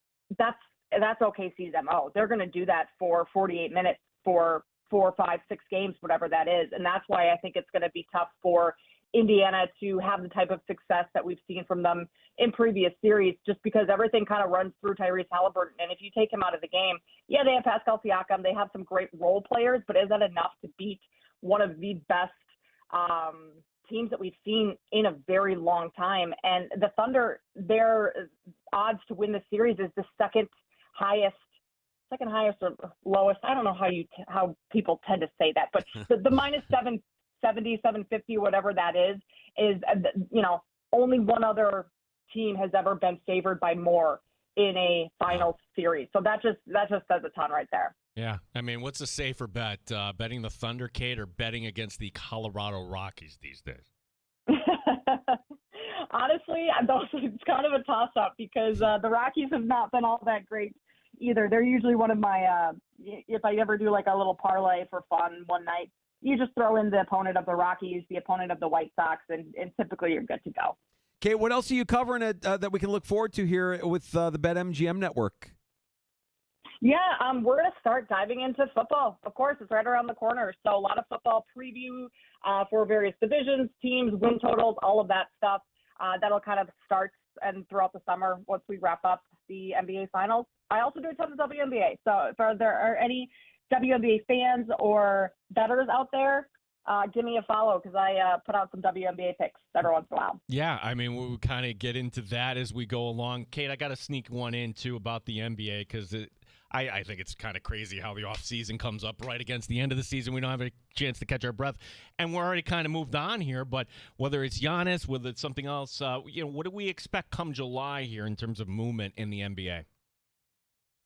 Yeah, I mean, I've heard reports that Giannis could be on the move with Kevin Durant potentially. Those two have been talking and wanting to team up, and Toronto being a potential landing spot for them, which right now the Raptors are kind of one of the only teams that really have the financial flexibility, the pick flexibility that it would take to get a player like Giannis. And so if he wants out of Milwaukee, I'm a little surprised that he has not been more vocal about wanting out. So it feels kind of like 50-50 whether or not we're going to see him in a Bucks uniform next year. But if we don't, I think Toronto is a great landing spot for both of those players. I'm hoping that KD does not end up in Minnesota. I've seen reports on that. I don't want him there just because everywhere KD goes, it feels like that team kind of goes to die. He hasn't had a great track record lately. So as good of a player as he is, I'm not sure I want him on my team, but it looks like maybe he and Giannis could be potentially looking at trying to find their way to Toronto. It's funny. I mean, that's if I have a knock on KD, as great a player as he is, he's kind of mentally soft. He's not a killer. Like I think of guys like SGA, Halliburton. I think Brunson's a killer. He just doesn't play defense. That you have guys that this time of year, whatever the sport is, you're watching killers out there. You're watching guys that have that instinct, that next level. Oh, for sure. And, yeah, we just haven't seen that from Kevin Durant over the last couple of years. I don't know if it's been all the moves from various teams and he, is trying to find the perfect fit, and it never seems to be there. There's always an issue, whether it was with the Nets. Now with the Suns, there's issues. It seems like a mess. I think we saw that somewhat from KD early on in his career, but at this point, he is not one of the people that I would, if you made me pick top 5 killers in the NBA, he would certainly not be on my list. Kate Constable, which you can catch on weekends, The Better Angle, and also on BetMGM Game Day. Kate, love catching up with you. And, I don't know if it's the Bills or Timberwolves that break through, but we're kindred spirit. Appreciate your time here today. Of course. Anytime, guys. We'll talk to you soon. You got it. There's Kate Constable. Check her out on X at Kate Constable, the BetMGM network. Good getting her take on the NBA Finals, and we learned something new today, that there's only been one larger spread for an NBA Finals than what we have right now between OKC, a bigger favorite than Indiana. There was one year where the Lakers in Detroit, that was just, okay, nobody was going Detroit. Here's the team with all the stars. I don't know. I think it's going to be a fun series. I'm not ready to say OKC, but whenever you see a big spread, it's almost tempting you, to bet Indiana. I tend to agree with Kate. Maybe game 1, you're laying the points. I have a developing story here, Danger.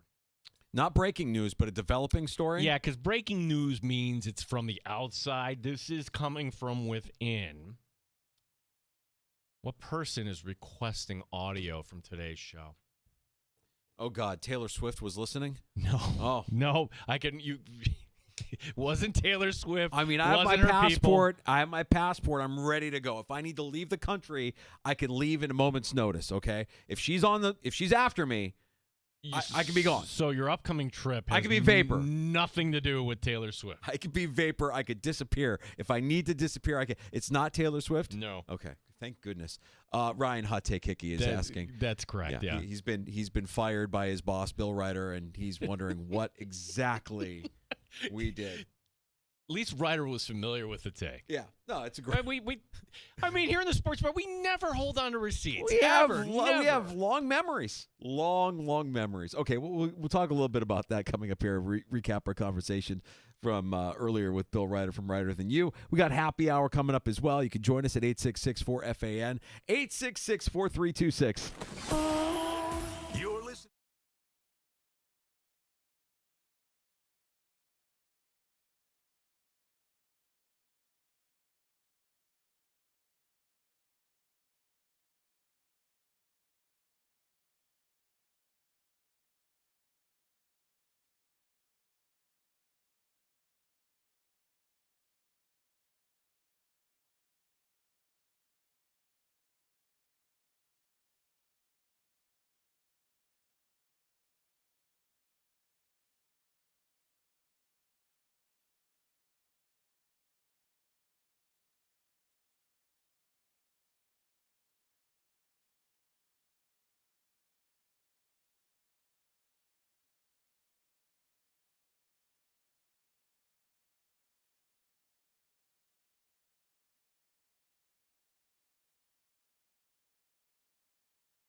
You're back in the sports bar. It's Danger and Battaglia.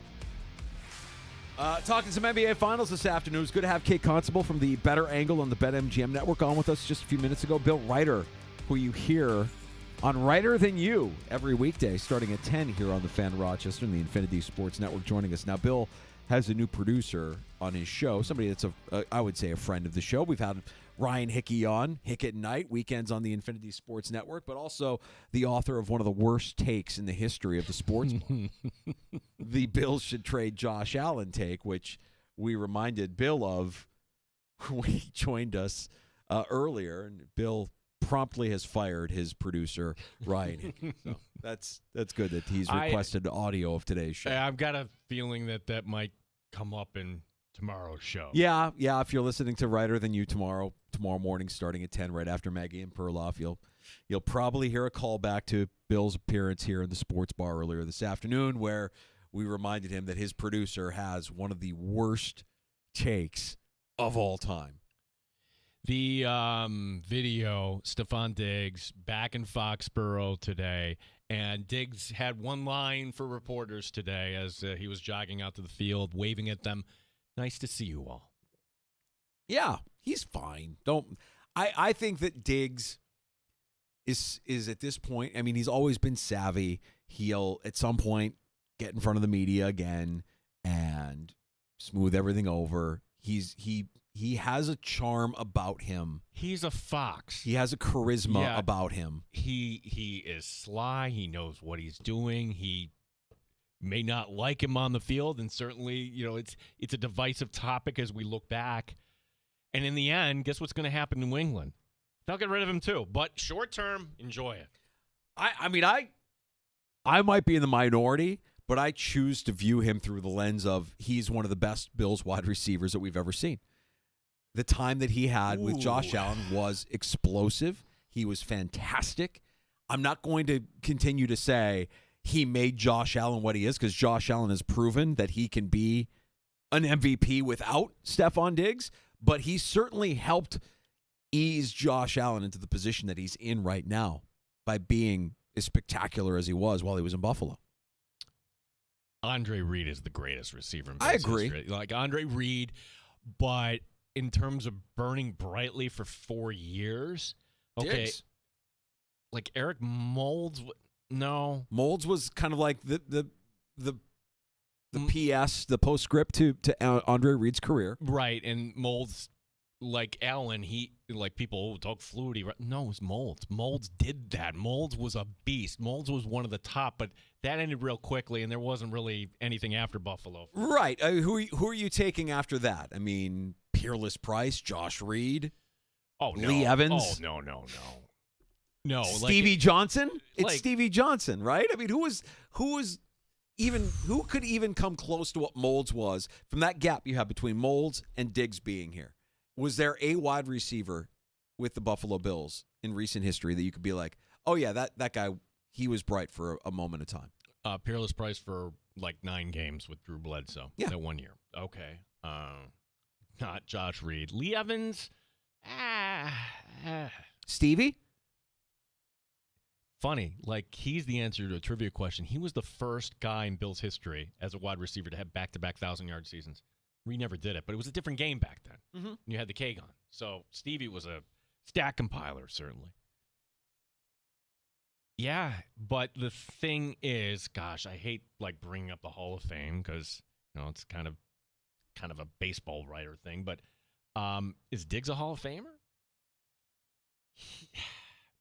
He's got the moment, the miracle in Minneapolis. Such a great moment. That's a moment that made him famous. That was it. It's a Hall of Fame, after all. The years with Allen, sure. AFC Championship game. 1 year in Texas, it's a nothing. That'll be like, oh, do you remember Diggs played for Houston? Oh, yeah, that's right. Well, that's why I think this is him writing his legacy, right? Like, if he's in New England and he can help Drake May the way he helped Josh Allen. The thing is, and this is the time of year for optimism, sun is starting to come out. Even in dreary New England, right? Sun is out, and I've read more than one. Bill Barnwell, the Patriots are going to be the surprise team. Like, define surprise team. They're not winning the division, But if Diggs gets them to the playoffs, and we're saying Diggs, right? Because it's going to be May, but who's his main guy going to be? Should be Diggs. It should be Diggs. It should be Diggs. And, I mean, is Mac Hollins going to be able to repeat what he had last year in Buffalo? I don't think so. I don't see that. So, yeah, it's Diggs. And I'm kind of with you. I think going into the season, I could see New England being certainly improved. I don't want to discount Mike Vrabel and the changes, the culture that he's bringing to the table. Diggs gives them more talent at wide receiver than they've seen in a while. McDaniels being back, the offense will have a little bit more structure, a little bit more control. But come on. The Bills are winning the division, and there isn't a team that has a higher – that's more favored to be in the postseason in the NFL than the Buffalo Bills. Their path is the easiest to the postseason, more so than any other team. If the Bills trip up once in the first 4 games, it's not the end of the world, right? Let's say they lose to Baltimore week 1. Okay. Well, week 5 could be for first place. Follow me on this. Here's the Patriots' schedule. Home against the Raiders week 1. At Miami week 2. Home against who knows who's quarterbacking the Steelers in week 3. And then you host the Panthers in week 4. That looks like a 3-1 start here, Danger, going to Orchard Park. And that is exactly what, my gosh, Sunday Night Football. They would love that. The battle for first place. Are the Patriots ready to claim the throne here in the AFC East? That Raiders game, I think, might trip them up a little bit. I don't know why. I know it's a West Coast team traveling east. Do you think Josh McDaniels knows enough about the personnel 2 years removed? It just feels like the kind of game that the Raiders just find, like the Raiders beating Baltimore last year early in the season. Remember that? Like we look at that now, we're like, how did that happen? But it happened. I don't know. That one I would say is a little bit fishy. The Raiders traveling to New England early in the season.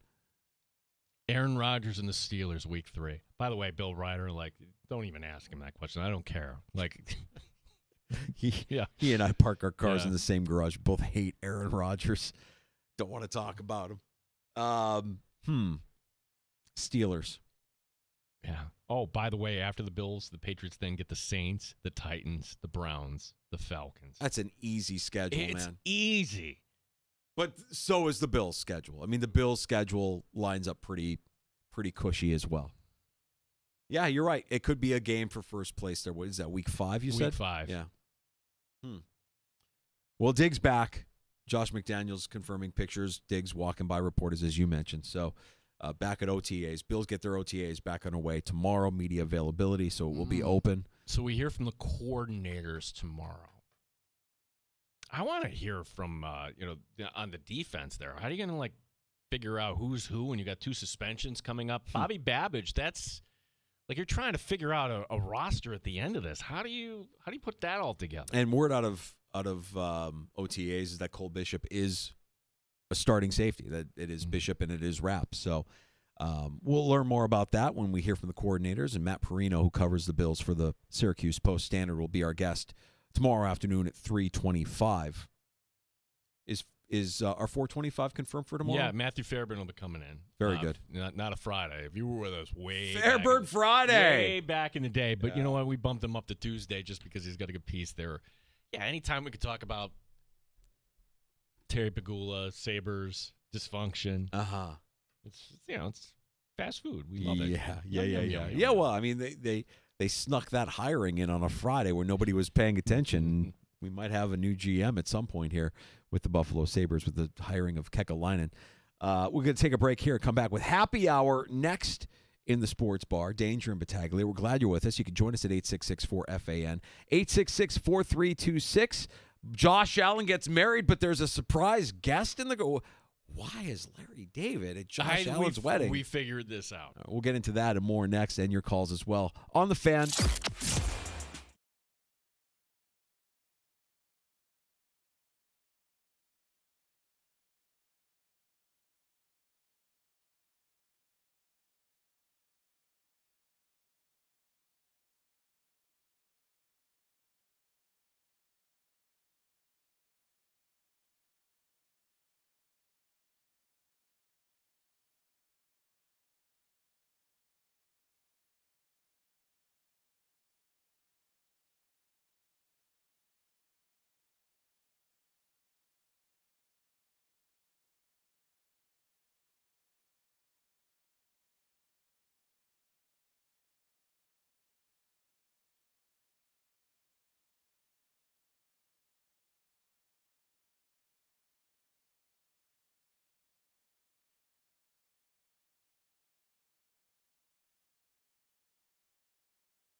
WNBF Rochester, the sports leader. 95.7 FM and AM 950. The Fan, Rochester. An Odyssey sports station. The Fan, Rochester. Sports update. Bills off-season activities resuming tomorrow. It's next week that is the mandatory minicamp. Jessica Pegula losing to Lauren Boyson in the round of 16 today at the French Open. Rochester Red Wings all of a sudden a little hot here. They swept Columbus, 6-game winning streak. Team opening a series in Worcester tomorrow. Light schedule tonight in the majors, just 7 games. Mets opening a 4-game series against the Dodgers. Here's Pete Alonso. Obviously, their talent jumps off the page, and for us, we just need to stay in our area, stay locked in, and really play our game. That's really it. We just need to stay locked in, and every game matters, every game counts. So just want to capture as many games as possible and play the best team baseball we can out there. NBA Finals get started on Thursday. The Pacers and the Thunder. Gene Battaglia in the sports leader, 95.7 FM and AM 950, The Fan, Rochester.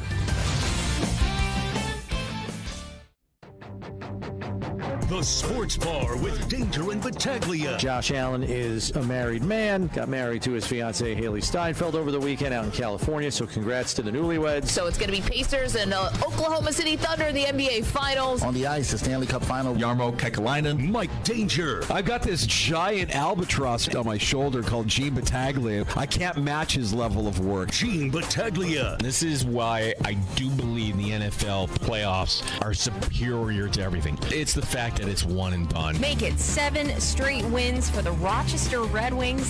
Dating back to May 4th, the Rockies and golfer Scotty Scheffler have the same amount of victories, 3. Sean Mellencamp, overrated. And Saquon Barkley is on the cover of Madden 26. Jordan Hudson could very easily be your next co-host on the Sports Bar with Danger and Battaglia. 95.7 FM and AM 950, The Fan, Rochester.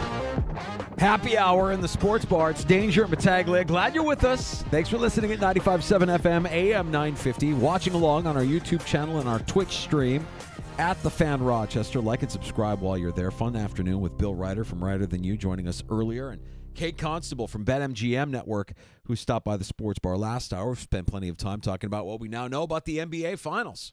It's funny. Like the NBA Finals, you get Oklahoma City, Indianapolis.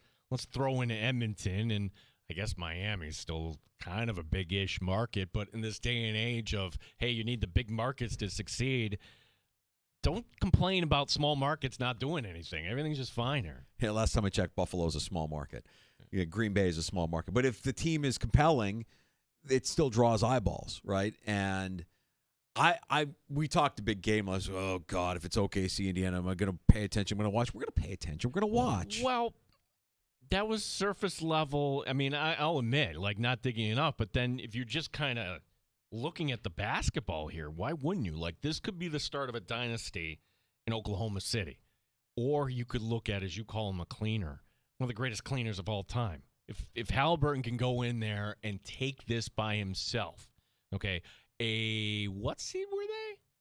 The Pacers were like a 5? Yeah, that's impressive that they've done this to this point. Like, they were favored over Milwaukee. Maybe like people are like, oh, my God. And that was one of the questions we had for Ryder earlier was, okay, if it's not Indiana in the East, who is it? Like, going into next year, and I know that there's a whole offseason ahead, but when you see what Indiana's done, Boston's going to be down, no Tatum. That feels like the best Cleveland. That was their best look. What more could you want? Sure. The Knicks are going to be fun.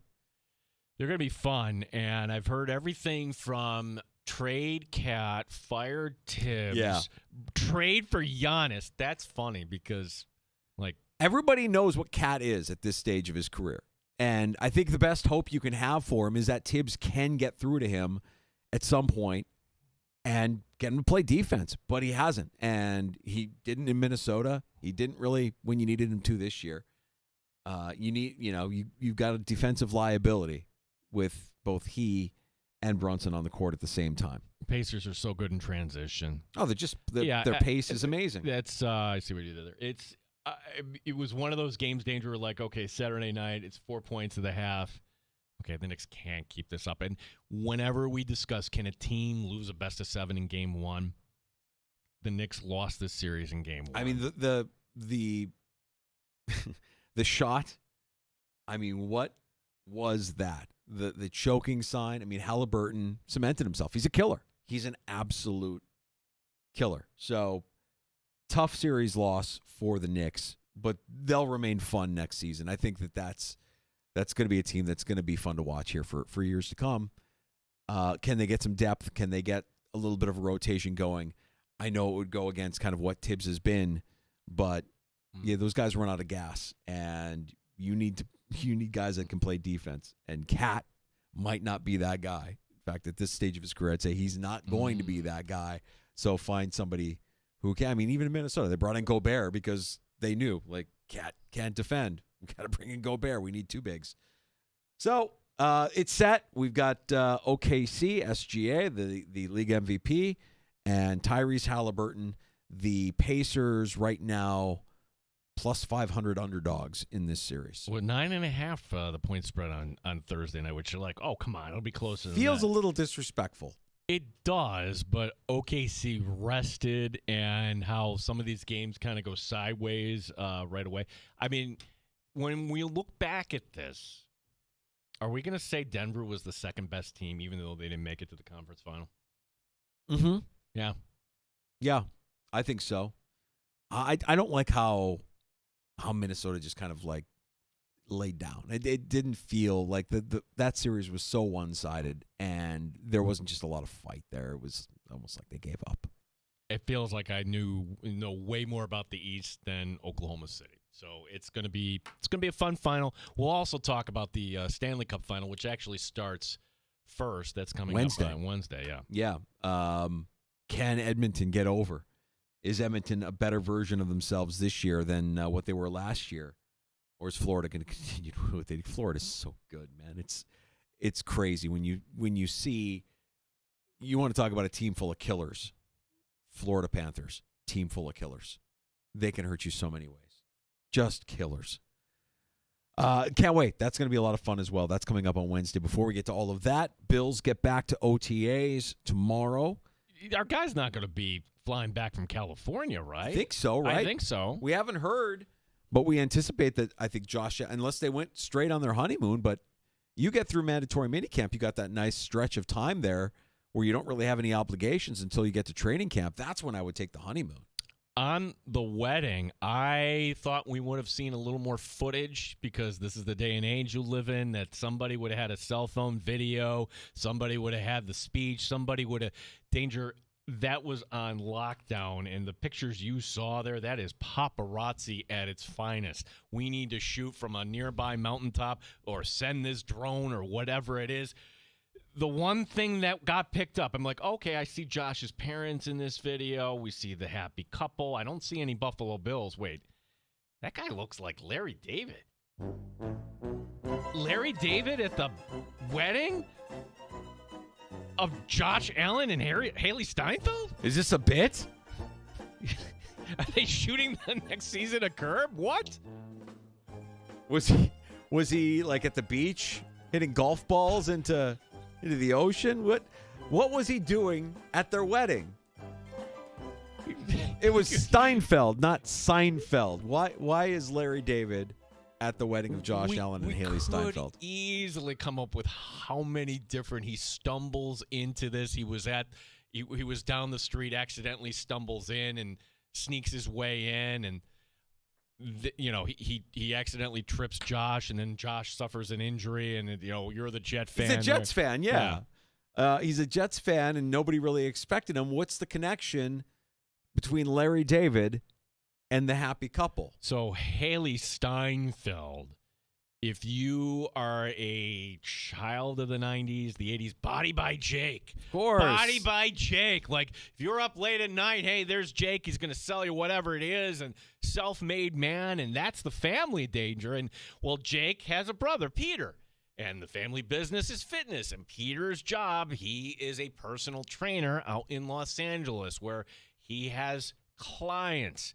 And one of those clients happens to be Larry David. So I'm sure if you're dad and you have a good, close, personal friend in Larry David, that is the connection. So you don't have to worry about Larry David showing up in a movie with Haley Steinfeld or something like that. He's a family friend. That's it. That's good. And I'm sure he was excited to be there. And maybe he tried to put something in Josh Allen's punch. I don't know. As a Jets fan, can't put it past a Jets fan. Well, we don't even know who from the Bills was out there. Like, was Dawkins out there? Was McDermott out there? Did anybody know, like, wait a second, you're a Jets fan. Now you got to be a Bills fan there. I don't know. Yeah, right. Okay, so we got to the bottom of that. A little unexpected humor with the presence of Larry David attending the wedding of Haley Steinfeld and Josh Allen. Larry David has a personal I guess if you're a Hollywood celeb, you just don't go to the gym or you run on the treadmill. You have to have somebody that's working you out. I tell you, man, if I had the means, that's the way I'd go. Have somebody tell you exactly what to do and what to eat and get to this weight by this time, or I have to look good for this part at this time, or we're shooting a new season, and yeah, get me in shape. Do it now. I mean, they know what they're doing. Our problem is my problem, I'm not going to speak for you. It's discipline. It's like, yeah, I know I shouldn't eat the garbage I eat, but I can't help it. If I'm at a ball game, I'm going to eat ballpark food. Well, we're having a family party. Guess I'm going to make some pizzas. Let's go. Hey, your boy here. Perfect bill of health. Oh! There we go. Yes. Got the physical today. Saw Dr. K this morning. And Moon River. No, none of that. Blood Really? work will tell you that. I know. I was kind of surprised because for years when I'd go for the physical, just try and relax.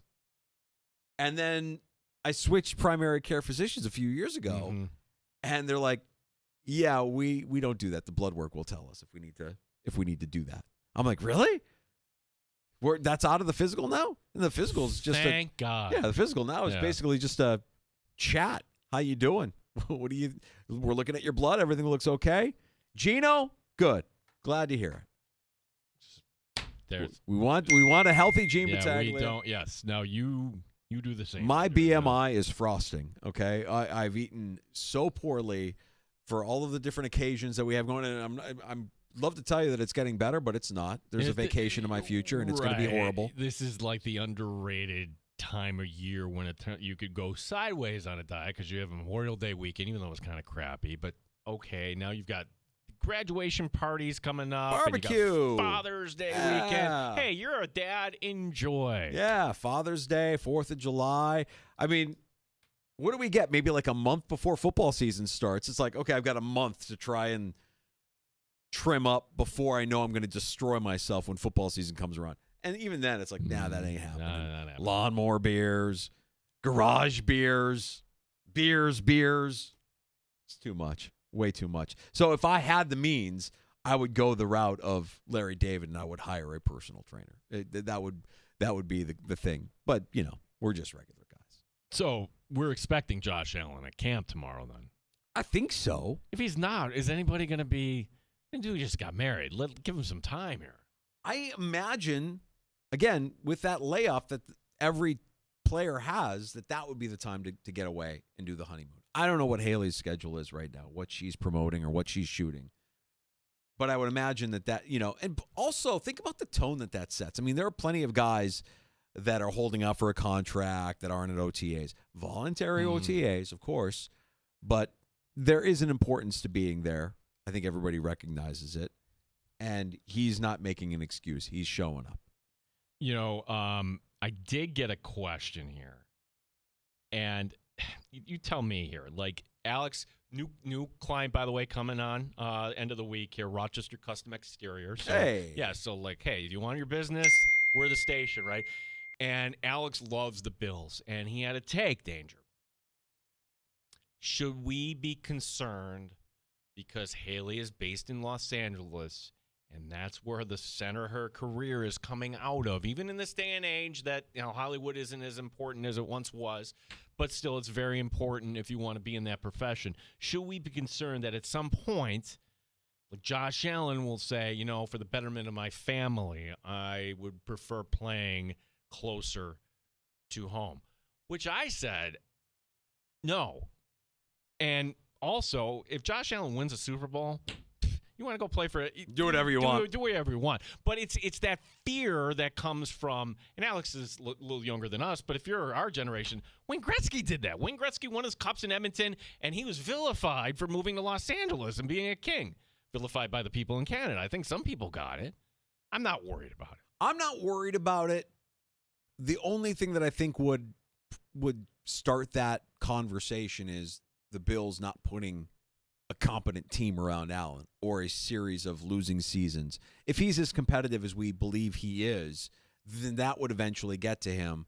Even though he's making the money he's making, he can make that money anywhere. Anybody that is smart is going to pay Josh Allen what the Bills are paying Josh Allen. Is there anything that doesn't, like in anyone's profession, whether it's, oh gosh, I don't like that manager over there, or oh, the pay could be better, or I wish I had more time off. Is there anything that Josh Allen would want out of the Bills organization that he's not already getting? I can't think. That's why I'm not worried about it, because I can't think of it. I think they give him whatever, if the day comes where Josh Allen says, I just want to play for a team that doesn't go away to training camp. But we know that that's not going to happen. Right. Well, that's when training camp would end. Right. Like he's that powerful, but as long as Oak Hill is down the street, that's great. Yeah, you can't ever say never, right? I mean, so many quarterbacks. Indianapolis could never be Indianapolis without Peyton Manning. Well, Peyton Manning wins a Super Bowl in Denver. Well, here's the thing about marriage, Danger. It's work. Continuous negotiations. Is work. Yes. Yes, so it's all fun right now, and enjoy your honeymoon and everything right now, and then you're going to be living on different coasts here. Well, we're not a coast, but you get the point. Different time zones. Yeah. Well, certainly kids could make it more complicated as well. Kids could certainly throw a wrench in the works and make things complicated, but we don't know. We don't know what their personal life is or what their goals are. You imagine that they've had conversations about the future. Do you think they went to pre-Canada, Danger? Like Haley and Josh, and by the way, it didn't look like just a I'm normal... trying to remember. There's two things that I've got mixed up. I know I did pre-Cana, but that's just a church thing. That's just you, your wife to be, and the priest at church, right? Like that's a personal thing. That's not a group thing. Oh no! At the church we got married in, it was like, okay, here's all the couples that are getting married this summer, and okay, we're all there on a Saturday. Oh, for class or at a ceremony? It was a class all day on a Saturday. We had to commit. See, I remember committing a Saturday, but I don't remember it being a class. I just think it was like us, or am I getting it confused with Lamaze? Because that's the other thing. Oh, Lamaze was, yeah. That felt like a class thing where everybody was there and everybody was pregnant and everybody was learning about what to expect when you're about to have the baby. Those were the two things that I remember being present for, but I'm getting them confused and I can't remember. I feel like one was a group setting and one was more personalized. So I would say if you're Josh and Haley and you did your pre-Cana, it was probably like private. They didn't do pre-Cana. I have seriously. No, they didn't do pre-Cana. They didn't do pre-Cana. They're going to be just fine. They're going to be just fine. And let's allow them to enjoy their summer. When they enjoy their honeymoon and come back, we know we're going to see a fresh version of Josh Allen ready for Hard Knocks. Also, if he's not there tomorrow, can everybody not lose their minds? Right. Yes. We will be okay. I think we'll be all right if he misses a practice. I think we'll be okay because there was one year where they did the made-for-TV golf thing, and he actually missed a day just to go play with Aaron Rodgers and Tom Brady, and it was Mahomes. Yep. That was, yeah. Yep. Nobody seemed to be too upset about that. It should be fine. It is, as we've heard, it is voluntary this time of year.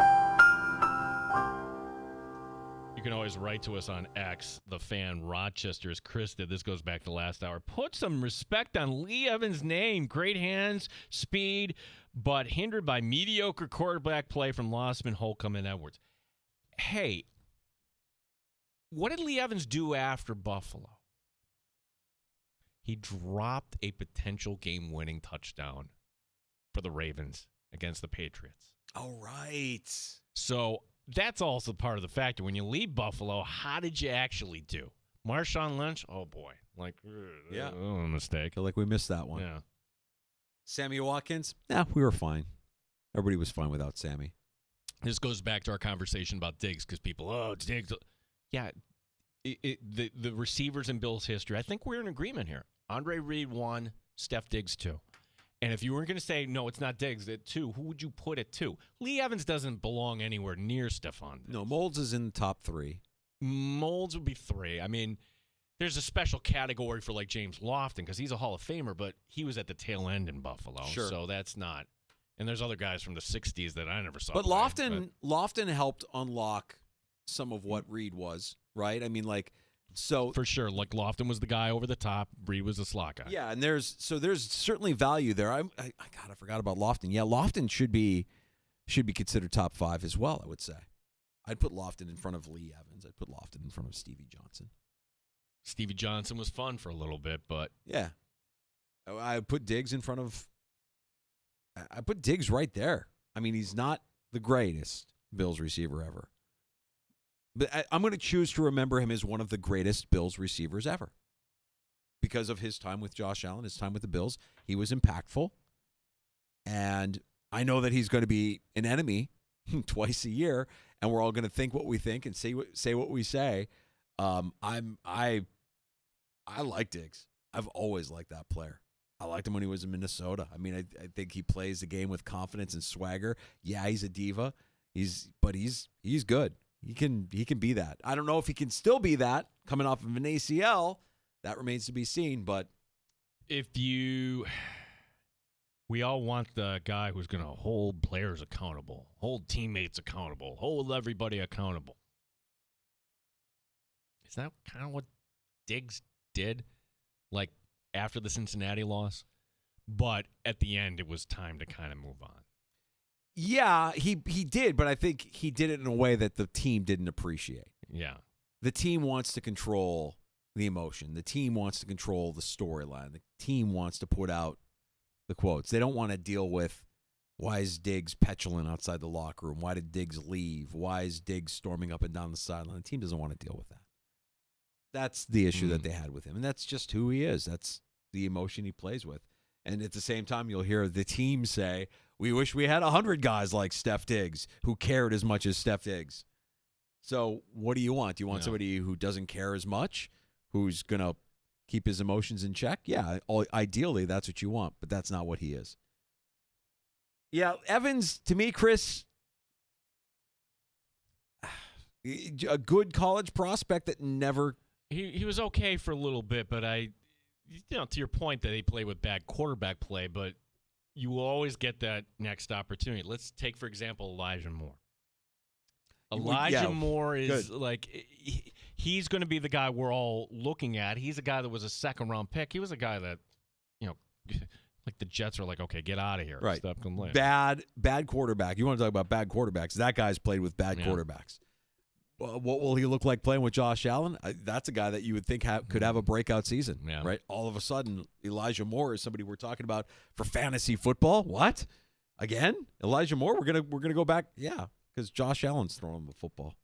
It'll be interesting to see. Appreciate the text, the tweet, Chris, at the Fan Rochester on X. You can also watch the Sports Bar, our YouTube channel, our Twitch stream at the Fan Rochester. Like and subscribe while you're there, and you'll always know when we're broadcasting to our channels. Let's get to a round of shots next. Yeah, we'll talk a little bit more about this NBA final coming up here. Where is Giannis Antetokounmpo going to go? I mean, we had the story, right as the season's ending for Milwaukee. This was leaked. Wait a second. He was with the Warriors during the All-Star break with their owner. Like, okay, this looks like a done deal. There's a team out of the Eastern Conference that is making a play, and it's a team that, okay, they're not a contender right now. I'd like to see them try to pull this off. That would be interesting. And you want to talk about serial content here in the Sports Bar? How bad are the Colorado Rockies, Danger? Are you impressed that I was like, okay, the Mets swept. Who cares? No, we'll revisit the conversation from last week, the Mets series against the White Sox that led to a series against the Rockies, and the Mets doing what they should do against a team like the Rockies. We got that coming up, as well as last call. If you want to have the final word in the sports bar, you can join us by pulling up a stool at 866-4326, 585-866-4FAN.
Device shift from meteorologist to sports guru. The Fan Rochester Sports Update.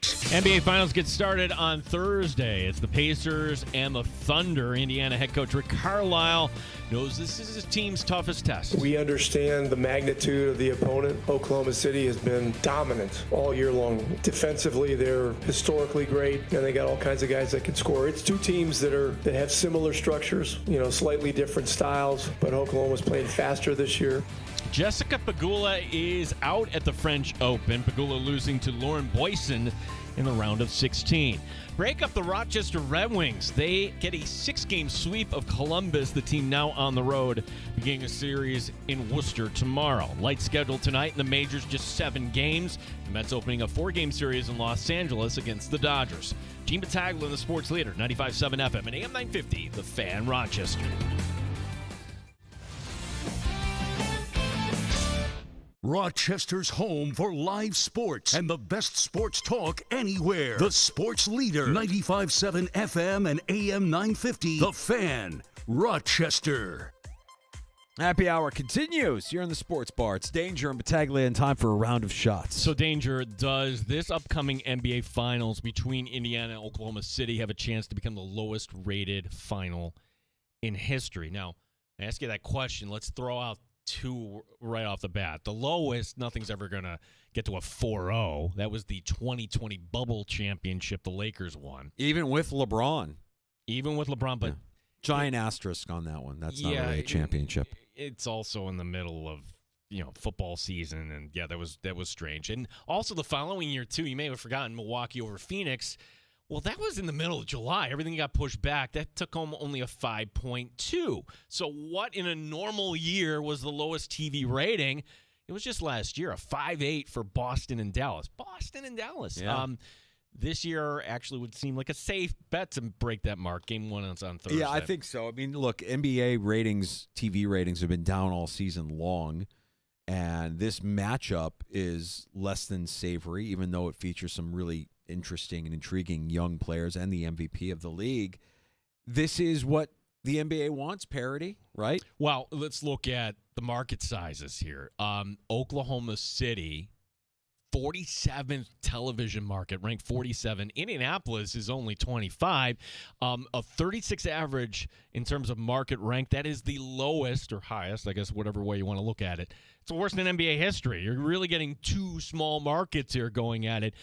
For the record, we're market number 79. TV market.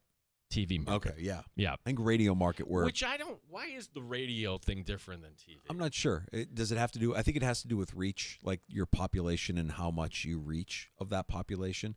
In radio, our radio market, we are 56? No, we're... 59. Nope. 60. We're 60. We're 60, and Buffalo, I want to say, is 59. Yeah. We're 56. Well, no, we're 60. We're 60. We're 60? Okay. Yeah, we're 60, and Buffalo is 59. So we're right there in terms of, like, radio market size. The thing that's weird about Buffalo is they actually have a massive reach as a radio market and a TV market because they reach into Canada. Well, that's what hurts us. Like, right. If we would look at this and Rochester would probably be somewhere right between 40 and 50, except, there's this big old lake. Sorry. Right. Doesn't go up there. We're all assuming the landing spot for Giannis Antetokounmpo will be Golden State or a team like Houston has a lot to offer in the West. But there is a team in the Eastern Conference that is making a play, a team nobody would have expected. Doug Smith is a reporter for the Toronto Star, reporting there's mutual interest between the Raptors and Antetokounmpo. Toronto has the ability to offer 4 first-round picks to Milwaukee in a trade. Now, what makes this difficult is that, Toronto's roster is just not that good. You've got R.J. Barrett, Grady Dick, Manuel Quickley. I mean, Milwaukee is going to want something a little bit more than rather one of those guys. I know this is going to be the big story of the summer in the NBA, but because of who it involves for me... Oh, who cares? Really? I don't care. I don't care where he goes. It's a 0 to me. I really don't care where Giannis ends up. I don't think it matters. I think he can go to a team, and it'll be exciting and fun for that fan base to have Giannis, who's a star, but it's not going to mean that they're going to win a championship. Mike Danger, did you get a promotion this year? Yes or no? Oh, yes who cares? It's a failure. It's a failure. Yeah. I mean, I can't wait to see him go to Toronto so that he can get his next coach fired. It'll be great. It'll be awesome to watch. No, but he won't present it that way. No, of course not. No. It's not a failure. Get ready for a lot of updates concerning the Colorado Rockies on our show this summer. Let's go, boys. We want greatness. This is not a serious Major League Baseball franchise. No, they make the White Sox look like a winning team from last year. The Rockies became the first team since 1884 to lose 50 games before even winning 10. Colorado swept by the Mets. Sidebar, Danger. I'm I'm watching this. This team is Did it feel empty that you swept them? There is no pitching. It's a piss poor lineup.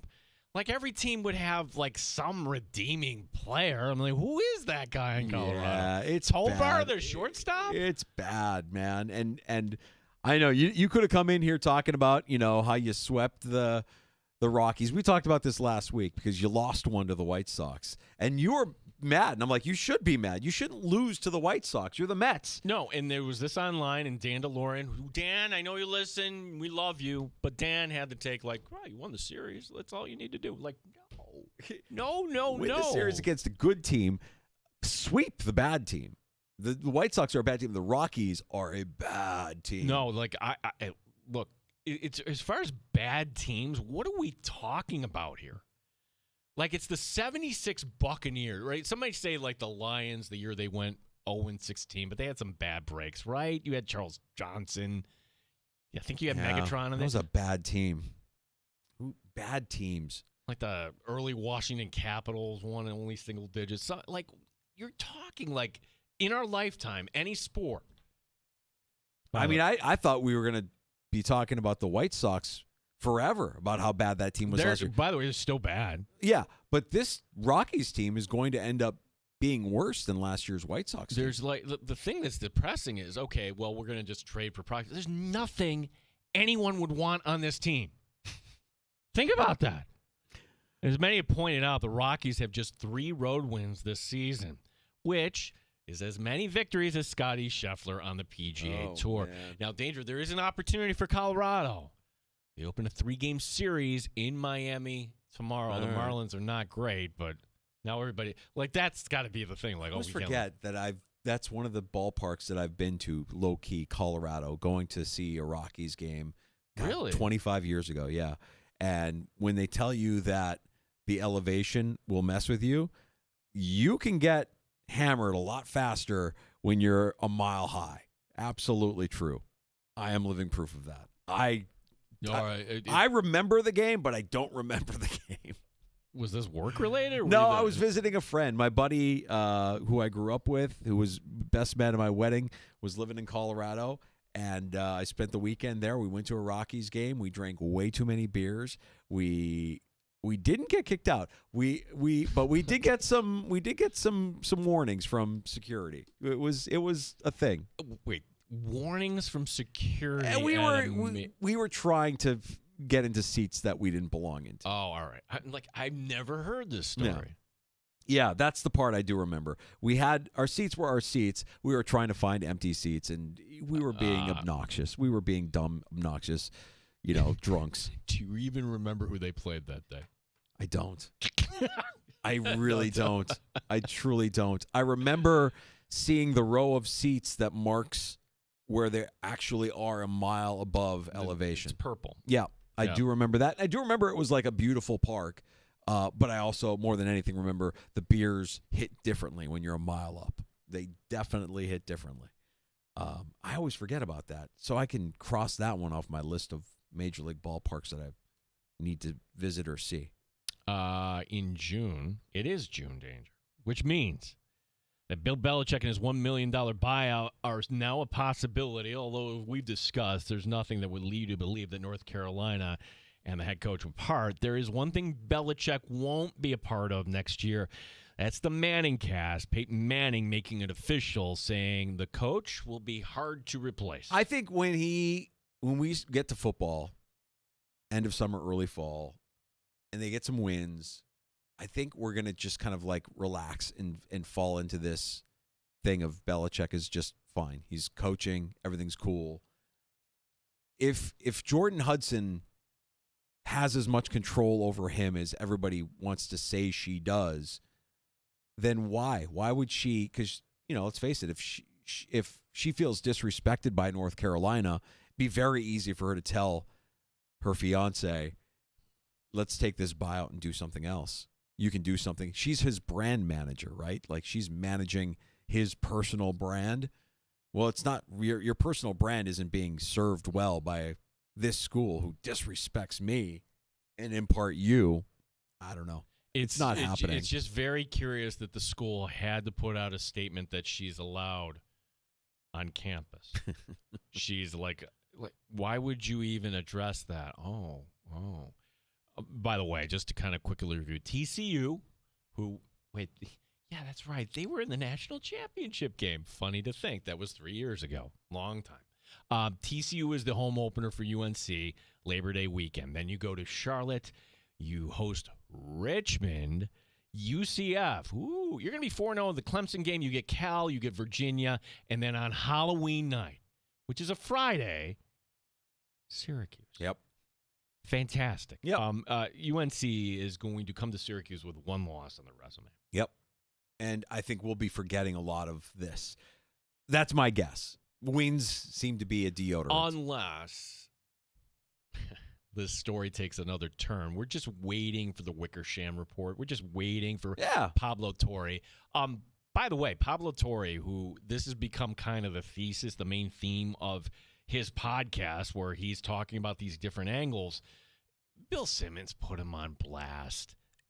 Bill Simmons, of course, if you're familiar, ESPN, longtime patriot. He started the Boston Sports Guy and didn't take it too kindly to Bill Belichick saying it's none of our business who he's dating. Yeah, I think that Simmons, what Pablo is doing is kind of how Simmons made his name, right? Like Grantland was like deep investigation and journalism, and Torre is just reporting what he's finding. he stands by his facts. He invited Simmons on his podcast. Hey, come on, let's debate this if this is a problem. I'm here for it. Let's go. Let's get a cage match. Simmons versus Torre. Who you got? But the homerism is there. Like Simmons probably has an axe to grind because that's his guy. That's Belichick. You don't want to see what would that be for us? Like, can't even imagine. Like Marv Levy being embroiled in something like this? No, it'd be Josh Allen. It'd be Josh Allen. It'd be Josh Allen in some sort of scandal, and it came to light, or somebody was trying to prove that there was this scandal. But that's what makes this great. Like the idea that of all the people in the world that could be involved in something like this, it's Bill Belichick. Right, a guy that many consider to be the greatest head coach of all time. Not this broadcaster, but many people do. There you go. We've reached our Bill Belichick, Jordan Hudson quota for the day. Sorry, there's nothing better. We'll try harder for you tomorrow. Scour TMZ and come back to you with more Bill Belichick news tomorrow afternoon. It's the off season, folks. We got to get to last call at 866-4326. 585-866-4FAN if you want to have the final word in the sports bar next. You're listening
with Danger and Battaglia on the Sports Leader, 95.7 FM and AM 950 The Fan, Rochester.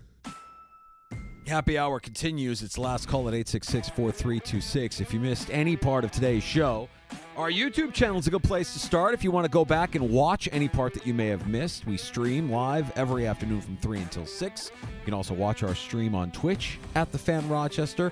Like and subscribe while you're there. And inside the free-to-download Odyssey app, you can go back and listen to any part of the show that you may have missed for the next 72 hours. You know, you always want to blame someone after a loss, and the Knicks. We could debate whether they were the better team. They're blaming Cat. Yeah, Greg Giannotti from WFAN says the Knicks have a 7-foot, 250-pound problem on their hands. Cat. It's Cat for sure. I know that that's who's going to get the blame, but you kind of knew what he was when you traded for him. And if there's a failure here, it's that you've failed to get him to do the thing that we all want him to do, which is D up. He didn't do it in Minnesota. He didn't do it enough. Yeah, he's... When to be fair, when he's got the ball in his hands and he's in the lane, look out. You see what makes him exciting as a player. But to win a championship, that's not enough. And the idea that you also have Jalen Brunson, but by the way, when he's got the balls in his hands, he's fantastic. I call him, he's like Russell Westbrook. Everything's got to kind of run through him, and is this sustainable at the other end? He has a defensive-minded coach who probably thought, yeah, I can get him to play defense, and it just hadn't worked out. So... I think the rest of the league kind of knows what Cat is at this point. So I have a hard time believing that Cat's going to be dealt or that somebody is going to take Cat on. I've heard people say, yeah, if you're the Knicks, you should trade him to Milwaukee for Antetokounmpo. It's like, yeah, if Milwaukee says yes to that, you do it tomorrow, but that's not happening. No, Milwaukee is going to want 4 first-round picks and a young player. That's why, we had the Toronto stories. That makes sense. Makes sense. But see, for Toronto, that's not enough. That's not going to be enough. That's why I think ultimately it's going to be Golden State or Houston that ends up with. Boy, that's more interesting, right, than the NBA Finals. I'm going to try to sell you on the NBA Finals, Danger. I'm sure I'll watch. It's exciting. It's a final. And when we get to this time of the year, you're watching the best players and the best teams go at it. It just so happens that these are two teams that I really don't have any sort of passion for whatsoever because they're just smaller market teams. Great players. SGA is exciting. Halliburton's a killer. Excited for that. Game 1 will get my attention, and then we'll see how it goes from there. If it's as one-sided as Vegas thinks it's going to be, yeah, maybe Game 1 is all we need to see. My hopes for a 7-game series are with Florida and Edmonton. Yeah, there you go. That's the one. Dennis Bernstein, by the way, will be in Edmonton. That's another, 3,100 miles between the two cities. He's going to go back and forth. A lot of travel for that guy. He'll be joining us on Wednesday, and we'll get a preview of the Stanley Cup final between Florida and Edmonton. Tomorrow on the show, Tuesdays are always fun. Sad, we break our routine of having head coach Mike Leone of the Rochester Americans on. It's the offseason for the Amherst, but we are going to have some more hockey talk tomorrow as well with Matthew Fairburn, who covers the Buffalo Sabres for The Athletic. Our buddy Fairburn stopping by the sports bar after writing this piece on Terry Pegula and his time owning the Buffalo Sabres. And Kevin Adams.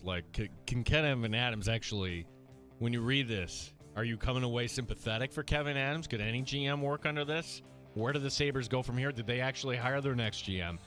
Tomorrow we'll also talk to we'll talk to Matthew Fairburn. We're also going to talk to our buddy Matt Perino as OTA is starting back up, and that'll be interesting to see if a guy from California is back with Buffalo tomorrow. We imagine Josh Allen will be there, and we'll have media availability, so we'll hear from Matt Perino and Matthew Fairburn, the two Matts, tomorrow joining us in the sports bar with Danger and Battaglia. Hope you have a great night. Back tomorrow starting at 3 o'clock here on the Sports Leader. JR Sport Brief next on the Fan Rochester.